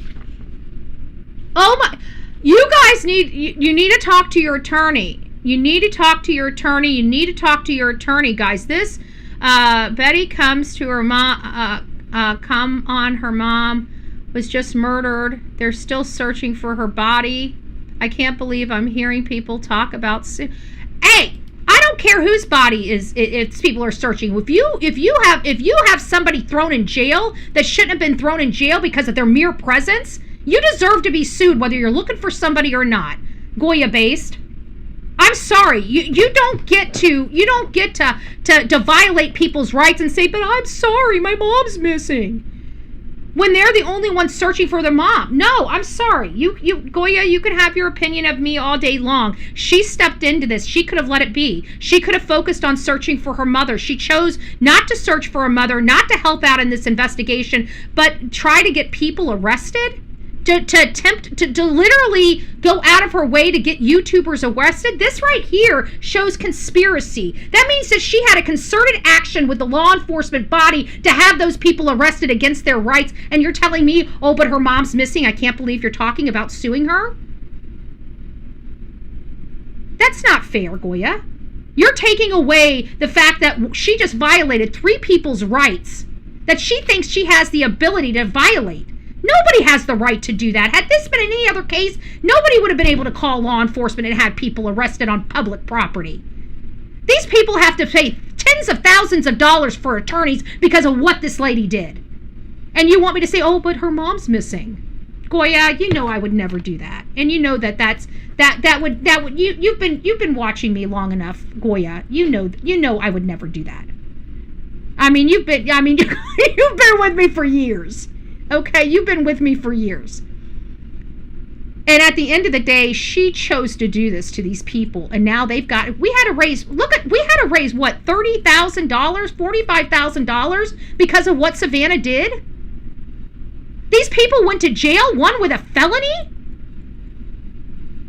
Come on, Goya. I get what you're saying in all fairness. I get what you're saying, but no, you know darn good and well that no. When the victim's family starts becoming the obstructionist and the problems in the case, we've got to stop what we're doing and find out why. Okay? I respect your opinion. To you, long time. Please don't think you're not being disrespectful. I've never even thought you were. I've never even considered you being disrespectful with that. I get what you're saying. But no, this lady has cost these people, she's threatened their livelihood for trying to help bring awareness to, no. This lady, and not only that, she's a lawyer. If she's so disconnected where she can't think clearly, then why is she back to work not missing a drumbeat? not missing a drumbeat. She's hitting it out of the park every single day. She seems like she's living her best life ever. We know that that's not true. We know that what people put on and portray in the public and what happens behind closed doors are two totally different things. Look at the hookers, right? If that doesn't express that more than anything. Betty, I think media and FBI, Bill Garcia knows something. It's been, has to shown on the news soon that maybe she put a stop to live investigations at the property. You don't get it, I understand, but it doesn't matter why. The government doesn't get to do that. That it doesn't matter the reason. Whenever the government decides to overstep their authority, they're doing it consciously. These people, this was a conspiracy. I've now connected the dots and realized that Savannah conspired with the police department. This is serious stuff, okay? This is serious stuff. And yes, I do believe Savannah needs to be sued. Whether her mother's missing or not, shame on Savannah for what she did. Shame on her. But this right here, if he got arrested on the 11th, and we have this in public records, guys, this is conspiracy. They conspired. She conspired with law enforcement to have them removed in violation of the law. This significantly increases their case.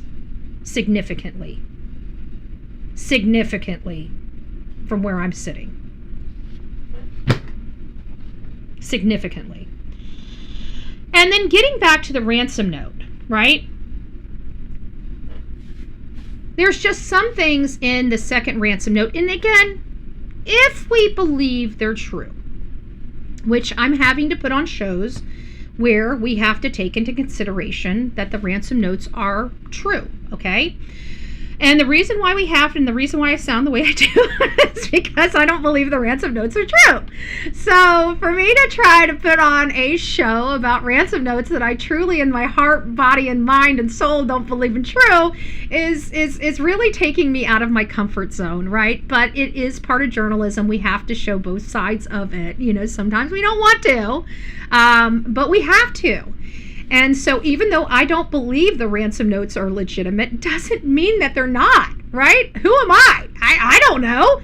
You know, I'm assuming like everybody else is. Like if you think they're legitimate, you're assuming they're legitimate. If you don't believe them, you're assuming that they're not legitimate. So no matter how we focus on these ransom notes, you know, we're never going. We just don't know at this juncture whether they're legitimate or not. So, but if they are, especially the second one, the emotional one. The one that, let's look at some of the language. Hold on, let me get my papers here. We did the work the other day, so I've got to have it in this paperwork here.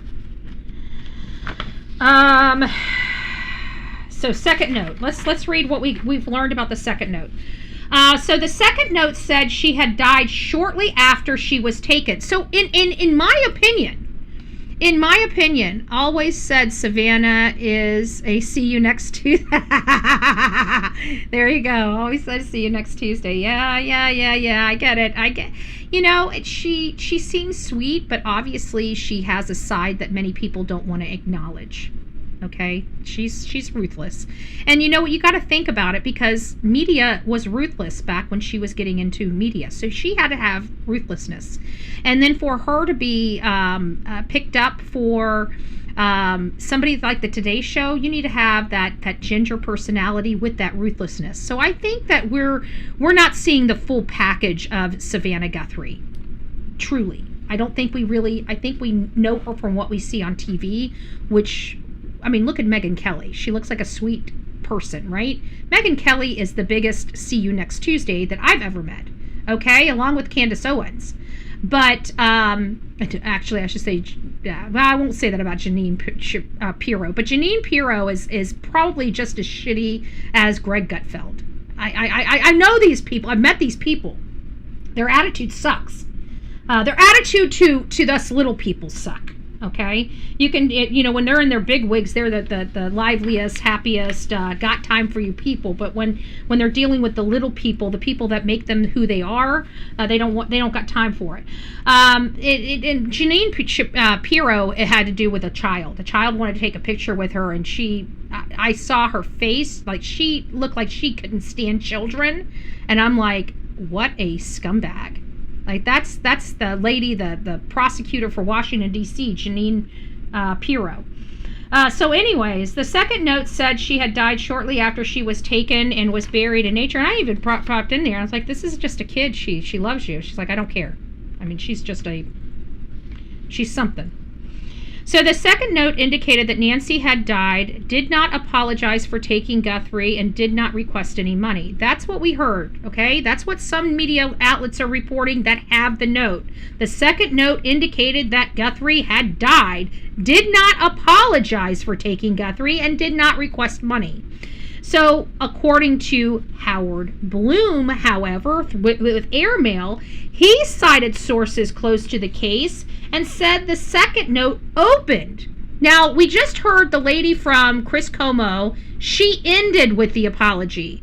He's saying that that they opened with the apology. This is where I'm saying I don't think any of these ransom notes were the same from news organization to news organization, because how can there be so many contradictions in this note?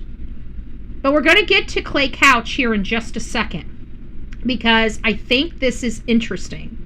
So according to Howard Blum, he's citing multiple sources close to the case. The second email opened, not closed, opened with a sputtering, labored apology for the Guthrie's inadvertent death. The email also offered the possibility that Nancy Guthrie's body could be delivered for a price, contradicting other people's assessment of what they read in this, what they physically read in the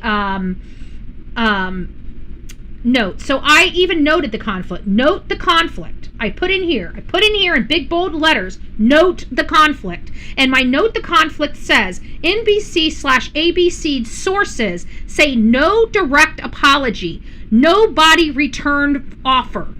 Airmail's Bloom says labored apology and body returned for offer. These accounts directly contradict each other, possibly because the different sources were describing different things, or one was slightly off. How do we have multiple ransom notes that they believe are the same? This is just, it's bizarre for me, folks. That tension itself is noteworthy. Bloom's sources said the second email was credible because it came from the same IP address. Just because it's coming from the same IP address doesn't make it credible. It doesn't, I mean, it just means that the person that authored the first one must have authored the second one. There's no connection from the author to the person, except this I believe, this speculation, this theorization that there must be a co-conspirator, though we've never seen the co-conspirator. We've had this guy go to this house multiple times before he ever came in. You know what that sounds like? It sounds like Brian Kohberger. Brian Kohberger visited that house at King Road multiple times before he finally went into the house and did the dirty deed. And that's what we're hearing here for this guy as well. So, I'm sorry. Nobody has been able to identify a second or even a third person in here. It's just speculated. And we talk about that. And I said I think it's damaging and to the case to speculate that way. Yeah, we can theorize, but we're not theorizing at this point. There's many people, even including in mainstream media, that are factually adopting that this is a multi-person thing. And I'm saying there is no evidence of that I've seen. There's only speculative evidence of that. So it's and because they keep saying it's credible because of the same IP address, that just means that the author 1 and author 2 are the same, are from the same place. That's all it's saying. It's not even saying it's written by the same person. It's just that they're in the same place. They're using the same computer.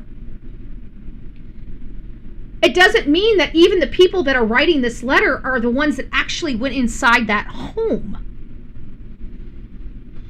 So, again, they say that it's credible because it came from the same IP address. According to sources, the note indicated that Guthrie's death was unintentional and that she was buried with nature now, which almost sounds really close. I told you guys this. It almost sounds really close to somebody being in that neighborhood, somebody knowing this lady, at least from a distance, having some knowledge of her medical history. This doesn't sound like somebody way far outside of the sphere. This sounds like somebody maybe on the outskirts of the sphere that know information, either have somebody that knows her directly or may know her directly themselves, but from a distance, like a neighbor or a contractor or another type of worker, or maybe even their family, you know? So let's go back. In order for us to get back to Clay Couch, we have to go back to Chris Como's response with this lady. Let's listen to what she says, because we're going to have to stop, and I'm going to have to now revert over to Clay Couch for this last part of our segment. We did not fully grasp the seriousness of her physical condition. We did not. That's it. That's the one line. We did not grasp. Let's do it again. We did not fully grasp the seriousness of her physical condition. We did not fully grasp the whatever of her physical condition, right? So they didn't fully grasp how medically needy she was. But it still sounds they knew she was medically needy, does it not? So who would know that she was medically needy, have the emotion that they feel this grief that she died, and that they are the ones that this attack is the ones that unalived her, right? This sounds like a person that's close but not close. Does it not? And then that brings us back to another person that hasn't been widely discussed in this case in quite some time, and that's this guy right here. This is Clay Couch. And it is my understanding, and I'm going to read this article. Again, we're not adopting that it could be Clay. He does have, some of the features that we would be looking for in the assailant: height, weight, appearance. Now, granted, he does have a peppered, salt and peppered, but could he have died? Whatever, I don't know. But this would be somebody a little bit more. Now, it's still, even that thing could go back to Luke. Could go back to Luke and Kayla Day, for all we know. Again, we know that Luke has been arrested with Kayla Day. We've heard that Kayla Day at one point in time was dating Luke, but we don't have evidence that they were dating or even together around the time that Nancy Guthrie disappeared. So I don't want to make a leap on that either. We have no evidence to support it. We can speculate, but we don't have anything to support it. But Clay Couch is another speculative person of interest that the public has identified as a person of interest. This is not somebody that has been identified as a person of interest by law enforcement that we know of. It has been told to us that Clay Couch was in prison for some really significant charges. And I believe even one of those charges might even have been a prior kidnapping, which really sets the stage for who this guy is. But I digress. It may not have been kidnapping. It might have been a burglary, but he has a history. He was in prison. Okay, so he didn't just do these things and are just being accused. He actually was convicted in a court of law and went and served time. People are saying, again, speculative. I want to caution this all over this story, this segment of this story. I want to be very clear. We're not adopting this. We're not saying any of what I'm saying is true. Please do your own research. I'm telling you what we heard. Okay, what we heard. And again, I don't know whether it's true or not. I did not invest time into researching the allegations. Okay. We heard that he had recently got out of prison before Miss Nancy Guthrie disappeared from her home, and that he was living with his mom. His mom lives across the street from Miss Nancy Guthrie. His mom lives across the street from Nancy Guthrie. So it was alleged that maybe he did this. I don't know who his mom is. I've tried to ask, and some people even said it might have been Sue Ellen. which if we find out Sue Ellen is his mom, then we might be onto something, because nobody could kind of really explain Sue Ellen's just craziness, right? Unless she thought maybe she was trying to run these people off because everybody's looking at her son, or she's trying to hide, cover up for her son. I don't know. I don't want to make the I'm just saying that, and I think that somebody that said, when they said it was Sue Ellen, I honestly believe that they were saying it as satire. So I don't even know if the person that spit that out when we talked about him once before was even, I think they might have just been, pulling my chain. So, because, Sue Ellen was, kind of coming up the ranks at that time of being this crazy hoo-hoo, out there in the area. So, Betty shows Sim Jr. picture compared with the perp.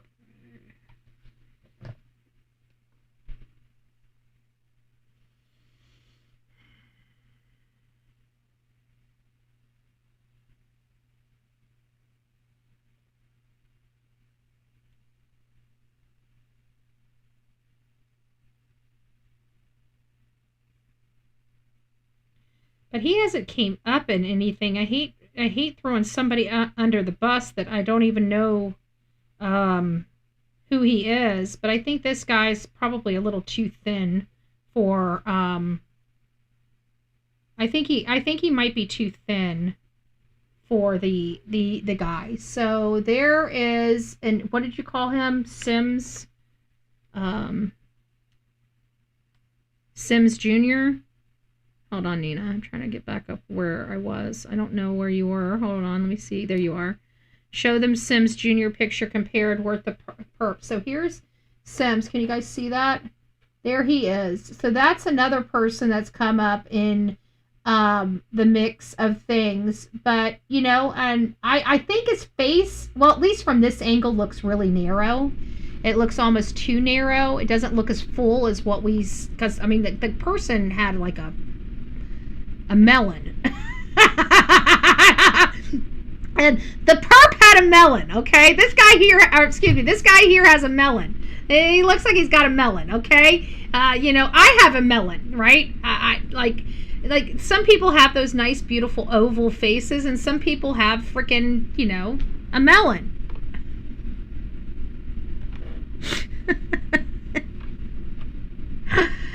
Oh, this guy looks like it. But either way, you guys got to see him so you could take for yourself, because he's got that very sharp nose, the very sharp jawline Sims Jr.'s does.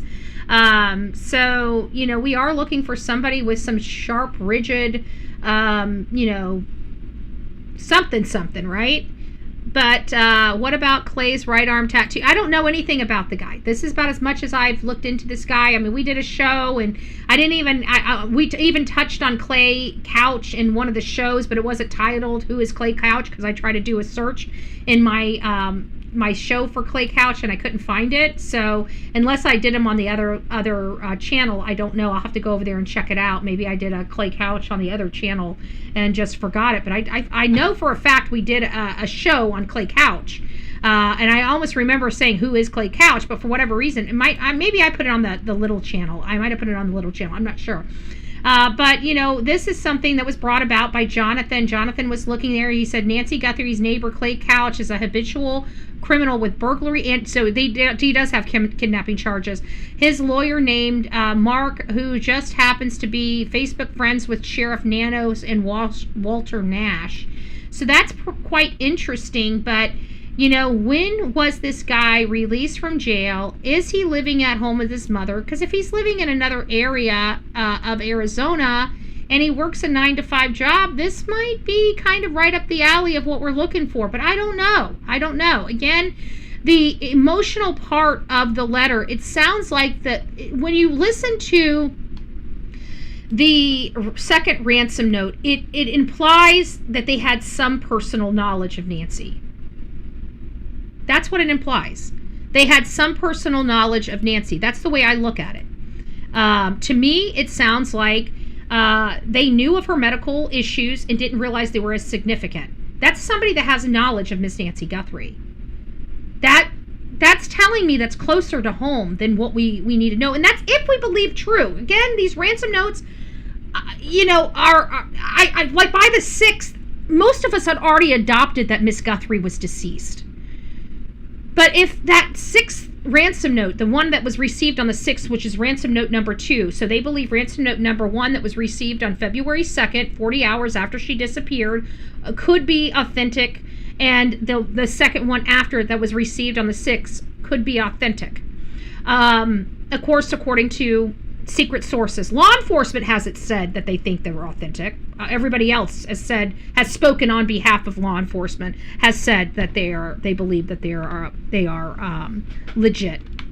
I'd like to hear it from law enforcement. I really don't think law enforcement, we'll find out law enforcement probably not as confident as some of these talking heads on these shows. But at the end of the day,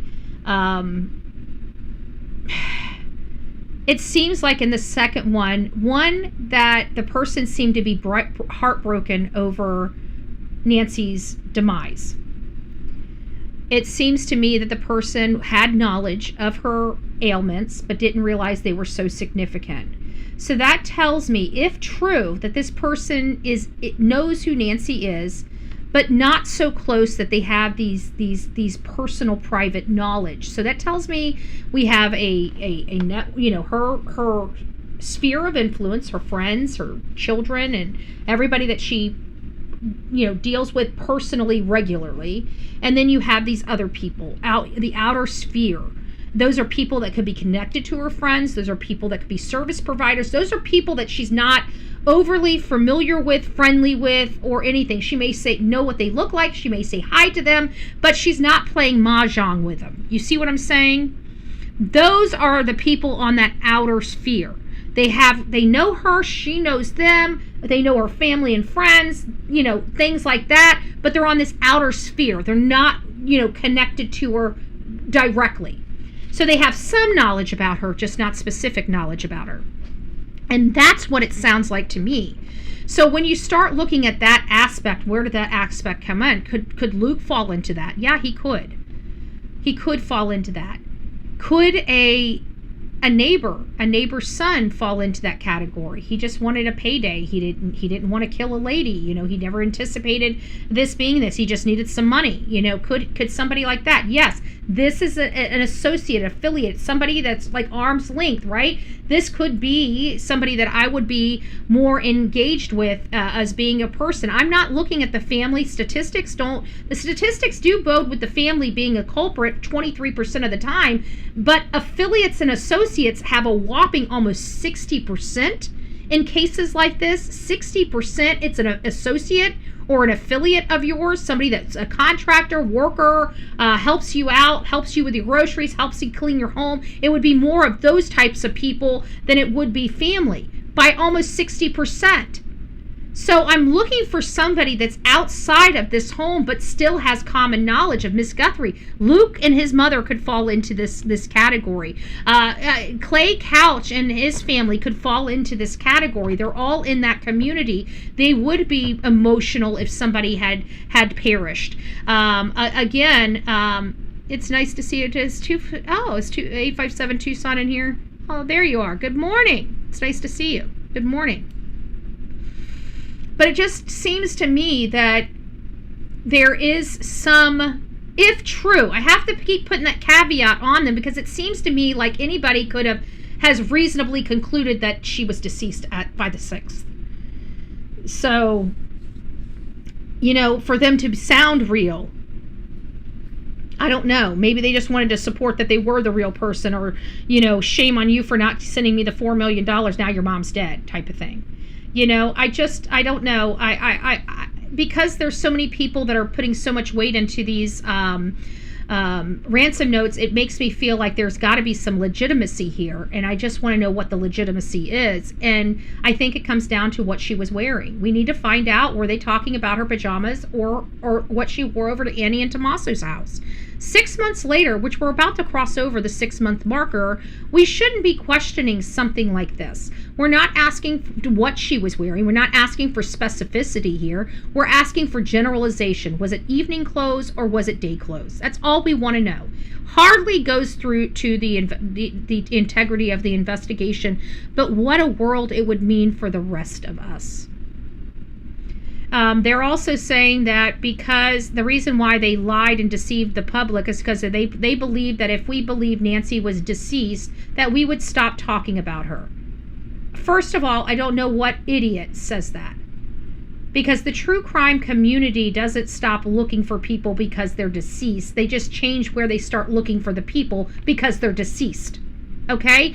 You're going to be looking in totally different areas for a person that is alive than a person that is deceased. And when you give this false this false narrative that somebody is alive and you've got us looking above ground when we should be looking below ground, we have problems. It's very irritating. It's very annoying. So all this time, we've been looking for people above ground when we should be looking for shallow graves. We should be looking for places that she would consider beautiful nature, because it sounds like she was buried with nature now. So she's buried where she wanted to be buried. It seems like people knew she loved nature. The way that they said nature, again, it comes back to either somebody knowing this family or somebody having an understanding of the poetic side of the family. Somebody reaching to the heartstrings of them, basically saying, ha, ha, ha, you didn't pay the ransom and it's because of you, even though it's not your fault she's gone. But why are they so emotional in this second letter, but not in the first letter? Because based on the second letter, she would have already been dead by the time they had the first original demand. So again, when you start really questioning the nuances and the details of these cases, it becomes more and more unbelievable that this is truly a ransom note. So, question how you can search if she don't know what Nancy was wearing, like pattern color is yeah. And that was another thing, nobody ever told us what she was wearing when she left. We have no idea when we're out there searching physically and we find clothes if those clothes match hers, because that goes to the integrity of the investigation. That's what's identifying the author of these ransom notes. And again, they brought up a valid point. You know, at the beginning of this case, there was a lot of leaks. Okay, that first 30 hours, because it was just Pima County, you know, they were doing this, they were flapping their gums to their friends and stuff like that too. And people overheard them talking about the case before they were shut up. So there was a lot of leaks coming out about this case in those early, that first, 72 hours of this case. So I just, again, there's a lot of questions related to the legitimacy of these ransom notes and the authentication of these ransom notes, authenticating back to the subject. We know that these ransom notes came in. They're legitimate ransom notes. And we know that a couple of them, at minimum, came in from a very specific IP address. Those are facts that we know. But it doesn't mean that we have proof that the people that authored the ransom note have any relationship to the people that actually abducted her, or if they just had lucky guesses on what happened. Just like, with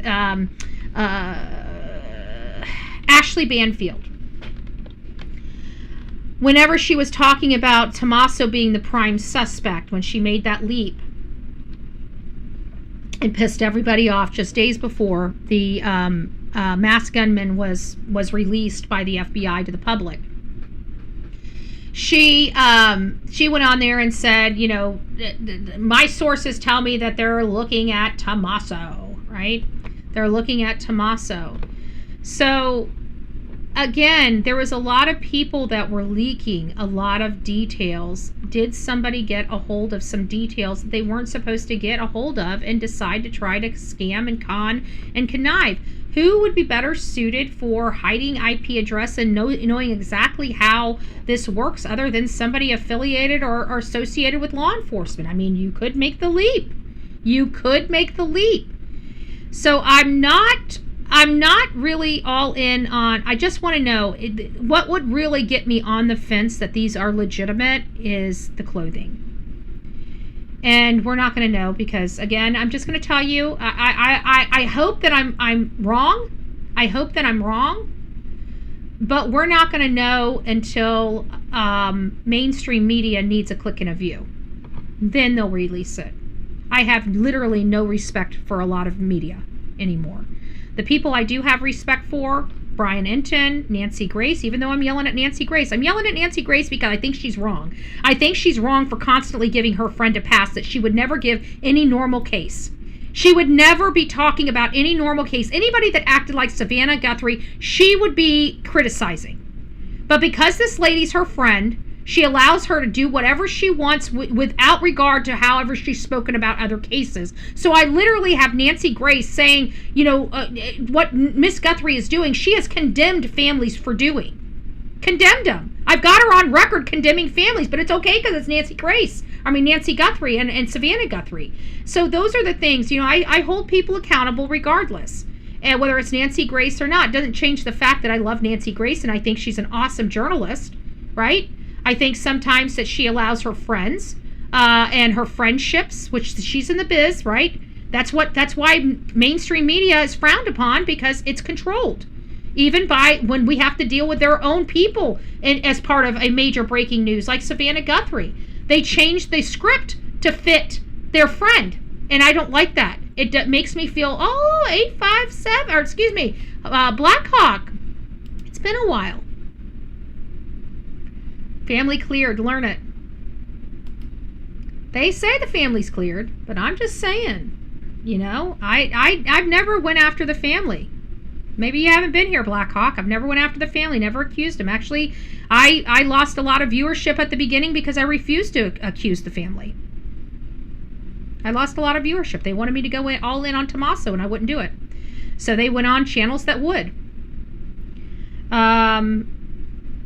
But I gotta tell you, all this stuff that's going on now, them failing to help, them not getting, missing person flyers, her not talking about her mom, not advocating for her mom, but once in a while, and then her trying to arrest people that are truly trying to beat the pavement and find out what's going on and keep the case alive. These are all kind of indicating that this is guilty knowledge stuff. Guys, it's guilty knowledge behavior. No matter how you want to roll it into a pretty bow because it's Savannah Guthrie, had this been going on in any other case, what she is doing, we would be attributing this to guilty knowledge. Call me a liar. Tell me I'm lying. I'd love for you guys to tell me that. Because in all fairness, this would be, if we saw any other family besides, if this was not Savannah Guthrie on this, and this was literally any other family with the same situation, we would be sitting here saying that the family has guilty knowledge. That these are behaviors of people with guilty knowledge. I've never come after the Guthrie family. I'm telling you, I've never accused them of anything. As a matter of fact, dissuaded people from accusing Tommaso and Annie. So I'm not saying that I'm accusing them. I'm just saying that in any other case, I'm just being factual here. And people sometimes don't like the facts. But had their behavior been exhibited in any other freaking case that we're covering, we would be attributing to their behavior as being guilty knowledge. So we have, it sucks. I'm not saying that that's the case, but this is what it looks like. This is why people are getting pissed off and frustrated across social media. They're getting pissed off and frustrated across social media because we have one standard for normal people and another standard for rich people in the media. And I gotta say, that doesn't make us, it makes us feel filthy. Like me talking about this case today and all these nuances, I need a shower. I just took a shower. But now I need another one. Now I need another one because I feel that dirty. That's not the way these cases should feel. It's not the way these cases should feel. And I get you, Goya. I understand this is a family. We're here to help families. But we're here to help families that want to help themselves, right? We've had to attack families before, right? And I'm not picking on you, Goya. I understand you. I love you. I respect you too. But I want you to understand a little more about our mindset. Look at Don Wells and Candace Wells. We protested them off a job. Okay?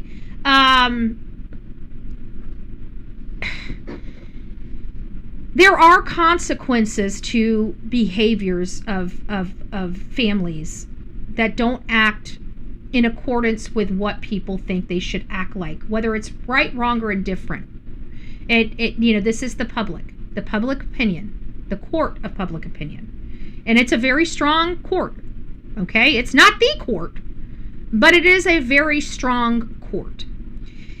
And we go from case to case, back to back, and we're just off the heels of Sebastian Rogers' case. And we're seeing behaviors exhibited by his mom and stepdad. His mom and stepdad that many of us believe harmed and hurt their child and then covered up the crime. So when we're comparing a loving family like the Guthrie family to the behaviors of Chris and Katie Proudfoot and Don Wells, I think we need to step back and ask ourselves, what are we really looking at here? Who can we really trust? Okay? This whole freaking town is corrupt. And we've got a wealthy socialite lady from New York City being the puppet master. Who can we really trust to give us legitimate information? And she was affiliated and worked for, guess what? KVOA, right? And KVOA is right there bashing us and so happy to see all of us go to jail and crap like that, her old TV station. I think what Savannah is doing is going to cause her a very long, even her normal people that love her, I think over time with this behavior, I think they're going to even turn on her. I think that what she's doing right now is going to be detrimental to her in the long run. Maybe it is, maybe it isn't. Sometimes there's people so rich they can get away with literally murder. Right? Literally murder with no consequences. Not that I'm saying that Savannah, I don't believe Savannah is involved like that. But my problem is, does she know somebody that is? Because guilty knowledge is still guilty knowledge, whether it's your guilty knowledge or not. Mask, gloves, backpack, screams, neighborhood, prowler, gloves, no prints, masks, can't see them, and a backpack to place the items you steal. The problem is the backpack was full. There was no room for anything to be stolen. He had no room to carry out anything stolen. Many people believe that he had a tarp in his backpack. A tarp. A tarp. Why would anybody be going into a house for 41 minutes with a tarp?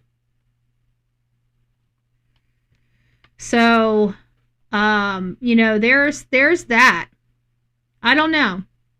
I really don't. But, where is it? Why can't I find that? I just saw somebody be hidden, but I can't find, there it is. I want to read their comment.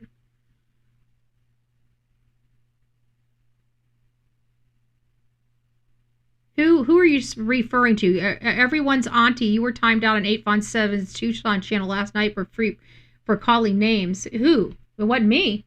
If you're thinking that was me, I haven't been in TUCSON's channel in several days. And I can guarantee I very rarely talk. I say hi to everybody. So if somebody's impersonating me, but if you're talking to somebody else and calling names, who is he talking about? And everyone's auntie, you don't want, I can tell you, if you're talking to me, you don't want to talk to me like that. You're already blocked from our channel, so you're never going to be able to talk to me like that. But if you weren't talking about me, please go ahead and send me an email about it. But I can tell you, 857 TUCSON knows how to get a hold of me. He knows I would never act like a jackass in his channel. And if anybody with my name is acting like a jackass in his channel, then, well, yeah, he knows it's not me. Okay? So there is that. Summer Wells and Sebastian, very sad cases, both in Tennessee, both in they're all, this is the problem we have. We hire these people that don't have a clue of what they're doing in law enforcement. We have a popularity contest. I wish people would stop with the freaking popularity contest anymore. Okay? Popularity contest is not advancing America. It's not advancing our communities. It's not advancing your state. We need the people that know how to do the freaking job. Get out of your way. Start voting for balls and backbones. We need to clean up this country. We need to unite. We're all getting screwed. We all got our necks stepped on. We're all paying umpteen million taxes so everybody else can have a freaking better life while we're suffering. Okay? Let's pull our heads out of our asses just a little bit. And let's go to the ballot box with some fucking integrity. And let's get these yahoos that are causing such problems in our life out of control. Right? And put somebody that has our best interest in mind in control. That's what we need to do across this country. Balls and backbones, balls and backbones. That's what's on there. Thank you. Thank you. I don't know what they were talking about, but trust me, I don't act like, I very rarely, I go in to say hi to let people know I'm there supporting a creator. I may have some comments to say, but I can tell you one thing I do not do is I don't go into to creators' channels I don't like. I don't have communications with people I don't like. I don't create chaos or say nasty shit in other people's channels. I don't do that. Why? Because it comes down to respect for that creator. Okay? So anybody that thinks I'm going into other people's channel or have time to go into other people's channel and be nasty to them, you're a fool.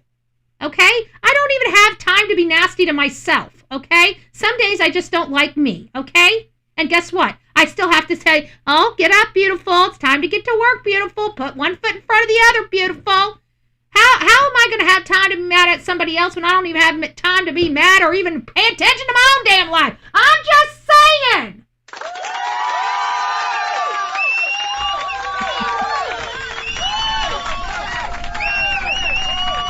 I'm in a bad mood because I put the wrong underdrawers on and they're going up the crack of my behind. No, I'm just joking. But there is somebody in my chat that probably does have that problem going on right now. I'm just saying, maybe dress your age. Dental floss at our age is not a good thing. I'm thinking I missed whatever happened. Yes, Riley, I think you did. Somebody came in here saying I was being nasty, and I'm like, no. Trust me, I'm a certified jackass, okay? If I'm going to be a jackass, I'm going to remember it. I don't drink anymore. Remember that. I don't drink. I remember. Now I'm starting to get Alzheimer's, but I'll still remember, damn it. I still remember. My best friend called me while I was at my luncheon. She's like, hey. I'm like, hey, can I call you back? I'm at a luncheon. She's like, oh, I thought you were coming by today. I said, did I say I was coming by today? I remember saying I was coming by today. I come by today? She's like, we're at the beach. I'm like, damn it, I missed the beach? I missed the beach yesterday. So, you know what? I have a little bit, I might have a little slight dementia setting in. I don't know. You know, I'm getting kind of up there in age. And BHB, did you see the latest from TMZ? Oh, good God. Do I want to see the latest from TMZ, Sleuth? Do I want to? I can't stand TMZ. Let's see what TMZ has to say. I know it's got to be about the Guthrie family. Let me put Guthrie, TMZ. Let's see what we got. Oh, let's see what we got. Another oh, good God. Did frickin' Sheriff Harvey get himself back on the frickin' crazy train, ransom things again? Bumfloss. We know we got one. Oh my gosh. No! Spreading false rumors. Hold on, what does Magnum say? Hold on. Spreading false rumors. They deserve to be told off. There you go. Almost $50 million of taxpayer money given to Iran government for what? Who the hell knows? Either Iran took her or oh gosh. Now we're getting into the range of conspiracies. Oh, good gracious. Guys, listen to this. We're hearing right now that Sheriff Harvey has received another ransom note about Guthrie. Please tell me I'm losing my shit. Please tell me I'm losing my shit. Today is Friday, June 26th, and we have received another email from the man who says he... Golly!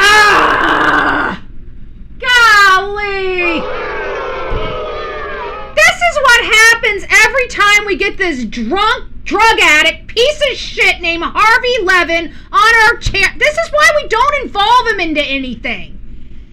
Really? We finally got this bozo to shut the bleep up, and now he's back. He's back! He's back!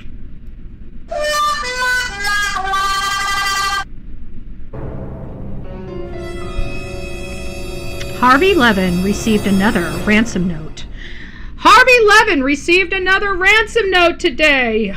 Clowder. Yeah, I can't do it. I can't do it. We swore we weren't going down this rabbit trail again. We swore the last time people came in here and says, Harvey got another note. I'm like, I don't care. I'm not watching it. I'm not covering it. I don't care. He can have 50 million freaking more ransom notes come in. I'm done. I'm done. I'm done. I'm done. I'm done. I'm done. What is this guy asking for? Has he reduced his fee down to 15,000 now? Oh, I just want 15. You know what he did? He heard Harvey. He heard the conversations. Oh, I know what this is about.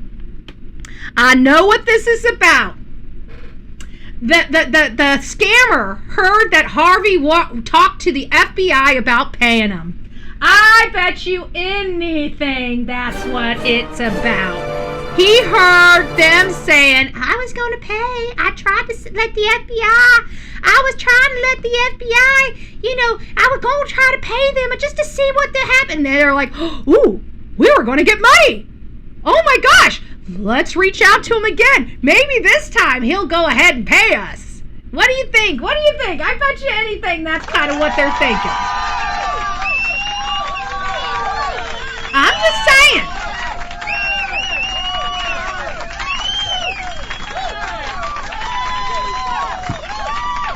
All right. Without further ado, let's see what Drunky Brewster has to say. Knows who Nancy Guthrie's kidnappers are and can lead the FBI to those kidnappers for 1 Bitcoin. So the man writes that he has clearly been following things we've been saying. You think? Questioning the FBI telling us that the person who wrote this might be a female. The person does not say he's a male for sure, but he puts a big question mark there. And then also puts a question mark where we say we might be doing a documentary. So he says in this email that he is not, as he puts it, I am not the idiot who recently called in a tip about her burial site in Mexico.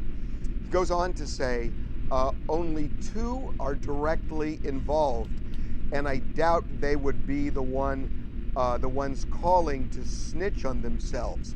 So he has said to us before that there were multiple kidnappers and there was a main kidnapper, but definitely plural kidnappers. He has said that. Okay, so he's not. I still feel like there's a dollar, a cha-ching sign somewhere. Let's keep listening. I don't know. I don't know what to think about this. Listen, I'm telling you guys, from here on out, if Sheriff Harvey gets another ransom note, go any place else. Go to any other channel to get it covered. I'm tapped out. I can't stand this man. Okay? I have to come here and I gotta listen to his annoying voice as he drags this out for 6 blessed minutes. Just get to the point, Harvey! That before. In this email, which by the way we have sent to the FBI, he says that he has video. He has video of Nancy Guthrie with the main kidnapper on what probably would be the last day of her life. That's the way he puts it here. Which was what day? What day? While what it contains is my definition of delivering it on a silver platter, a short video of the main guy with Nancy the day that was probably her last. He also says that he has names, addresses, Okay. This is for educational purposes. I want to say fair use. We're screaming out fair use because at the end of the day, I don't believe it.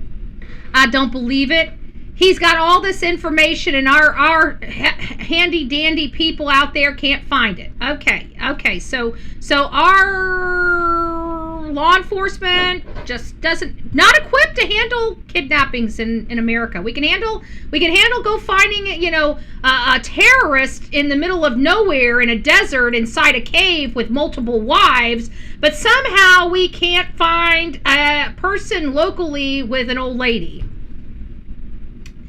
Make that make sense. Okay, make that make sense. It's not a woman, it's a man, doesn't speak English well, and put his notes in an AI translator. That's what they're saying that they think it is. Proud Texas lady, it's nice to see you. This is crazy. This is the most crazy. This is freaking insane. Okay, this is insanity on steroids here. Okay, so what does this make it? Like letter 30? Like if you're that.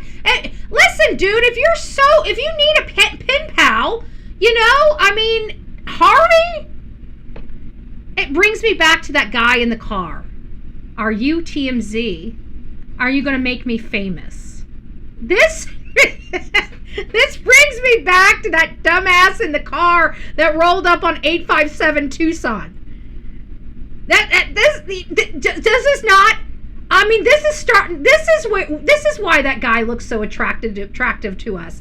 It's not because he knows, it's because he just wants to be famous. Harvey's given him the platform. He's like low-key famous. Nobody knows who he is, but he feels famous. He keeps, every time he turns the social media on, they're talking about one of his notes. So he keeps sending them because he feels like he's why can't we find out who freaking wrote them? I know.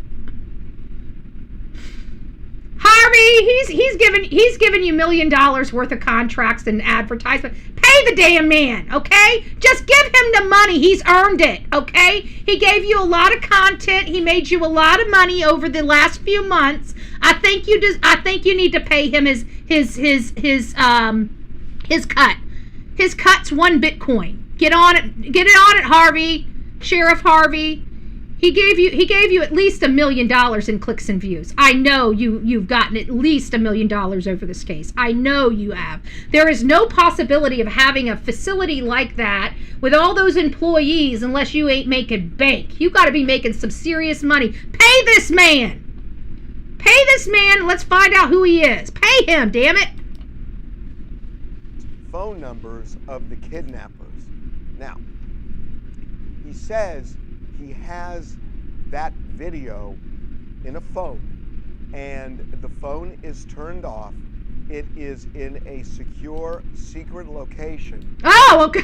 Wow, secret location and all. Man, we're going 007 on this case, okay? We've got ourselves a James Bond. Who would have known? We've solved the case. We have solved the case, folks. We have solved it.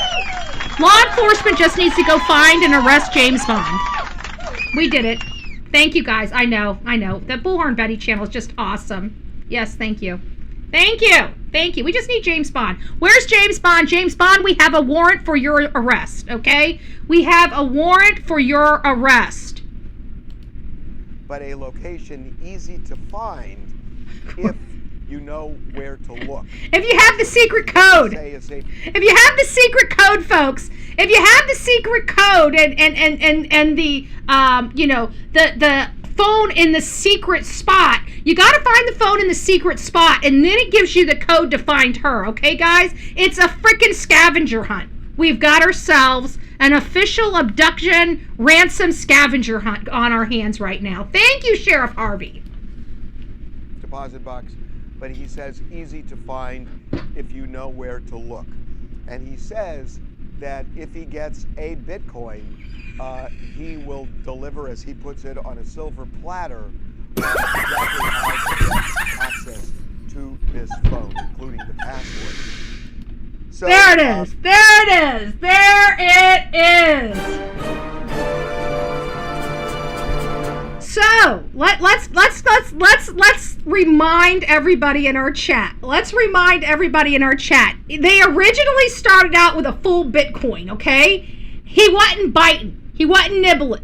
Harvey's like, nope, I ain't giving you $30,000. No, I ain't giving you $70,000.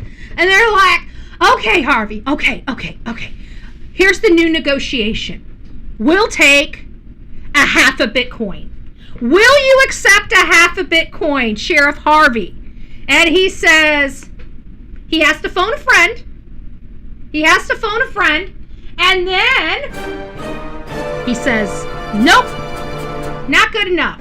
And the ransom people say, oh, he's a shit. Yeah, screw Harvey. We're not talking to him again. And so he didn't nibble at the full Bitcoin. He didn't nibble at the half a Bitcoin. So then this guy goes away. Now all of a sudden people are talking about these ransom notes again. And then the guy's like, ooh, time to increase it. All right, Harvey. Final offer. I raised it back to a full Bitcoin. Give me a full Bitcoin, damn it. Go me a fit. So let's find out, is Harvey going to pay the piper? Is Harvey gonna pay the piper? Harvey, deal or no deal? We went from one full Bitcoin, that was a no deal. We had a half a Bitcoin, reduced it by half. It was a no deal. So Harvey, Sheriff Harvey, this new Bitcoin request, is it a deal or no deal? Let's see if he answers. We've got like 2 more minutes. Maybe he'll answer in the next 2 minutes. Deal or no deal? He did not. This is clearly the guy who has been sending us these emails. I bet he is. He says that the Bitcoin address he gave us before is no longer working, and he actually wrote the Bitcoin address down, and it does match what we saw previously, and we've never reported that. He gives a new Bitcoin address. And he says he wants a Bitcoin, and in return, he will basically deliver. You know why? Because he heard what Harvey said. Well, I reached out to the office. We were just going to go ahead and pay him just to see what we could do. And this guy's going, do. You were going to pay? Well, hell, it's no longer a half a Bitcoin anymore, bro. We want the full Bitcoin. We'll take the full Bitcoin. We'll give you the information that we say we have, that we don't really have, that we have, that we don't have. But we just want the half a Bitcoin. I mean, a Bitcoin. Well, that's what you want, because it's not a real person. That's why we quit covering Sheriff Harvey. It's exactly why we quit covering him. So, anyways, this is where we're at. This is where we're at in this universe. Do we have a deal or no deal? Deal or no deal? He wants a half a Bitcoin. Let's keep going. Harvey, you gonna pay? Are you gonna pay? Access to that phone, as he puts it, on a silver platter. Okay. So look, we've sent it to the FBI, and this has become such a cat and mouse game. But you were gonna pay the money. Harvey, come on, tell me. Should we go to the transcript? I don't want to watch anymore. I just want to know, are you gonna pay the money or not? If this person is real, then go to wherever that phone is and get a screen grab of something proving that you're not a liar and somebody who is trying to inflict more pain on the Guthrie family. Okay, that was probably, I would say that's a no deal. He said no deal. No deal. So fake ransom people that have all this information but don't want to produce any receipts just to even dangle the carrot for some money. We're going to say that Harvey just said, this is the 3rd time, I'm so sorry. He says, no deal. No deal. But he's going to let you come back for the deal. But in order for you to come back for the deal, after he phoned a friend, and they said, okay, we'll give him the money, but let's make him give us a screenshot. So that's the deal. If you want the money, they say no deal, but they will say deal with a screen grab, So get that screen grab into them, and maybe you'll have yourself, 34, 54, whatever it is on the stock market, $62,000 for your full Bitcoin. So there's your answer, ransomers. There's your answer. There's your answer. Okay, just to shut up. I know. All right, our deal or no deal segment of today's show is officially over, guys. I want to thank you all for being here. God bless you. If you're on the replay crew and you have made it this far by the grace of God, don't forget to hit that thumbs up button. Don't forget to hit that hype button. And more importantly, if you haven't subscribed to the Bullhorn Betty channel, please hit the subscribe button and turn that bell to all. Turn your bell to all. If you don't know what the bell is, go to my channel, see the subscribe. You'll see a little ding bell right there next to it, and it's either got colored in or it's hallow. And if it's hallow, you need to pick on it and put me to all, and that lets you know that every time I go live, you will be notified that we are live, and that's what you want.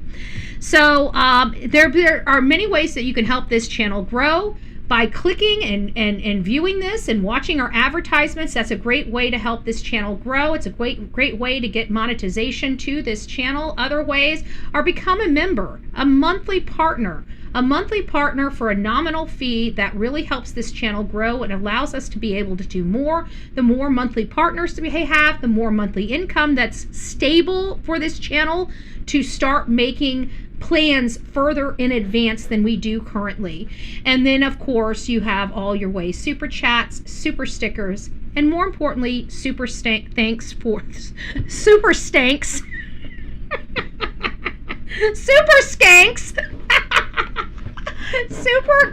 for the replay crew that want to throw us some skank money. So there is that. So I hope you guys come back tomorrow. I would say we're going to be going live later today. If we do go live, this is where your bell's going to come into play, because I've got such a packed schedule today, and I'm dealing with a whole political show that is not going to be on this channel. That is for my local politicians that we're going to be having a roundtable discussion this evening. So long story short is I don't know what my schedule is going to be this evening. It depends on how well this whole podcast thing goes. We're going to be recording it prior to, I'm going to edit it, and then I'm going to release it. And so I don't know how all of this is going to go. If we can get wrapped up by 8:30, if my brain is not completely utterly fried, we will do an update at 9 p.m. tonight. But again, that really, really, really depends on how my schedule goes for today and what all I'm able to accomplish from now to the time I've got to do that show. So if I can't come back today, just know I love you guys. We'll hit all the breaking news information in the morning. I want to get back to our breaking news in Florida and around this country on our crime stories side. That is really, really good. It talks about all the other cases we don't have an opportunity to talk about that is breaking news for that day. So I want to make sure that we get back to that. And Betty, did you look into Miranda rescue? 730 dogs missing, presumed dead by the owner.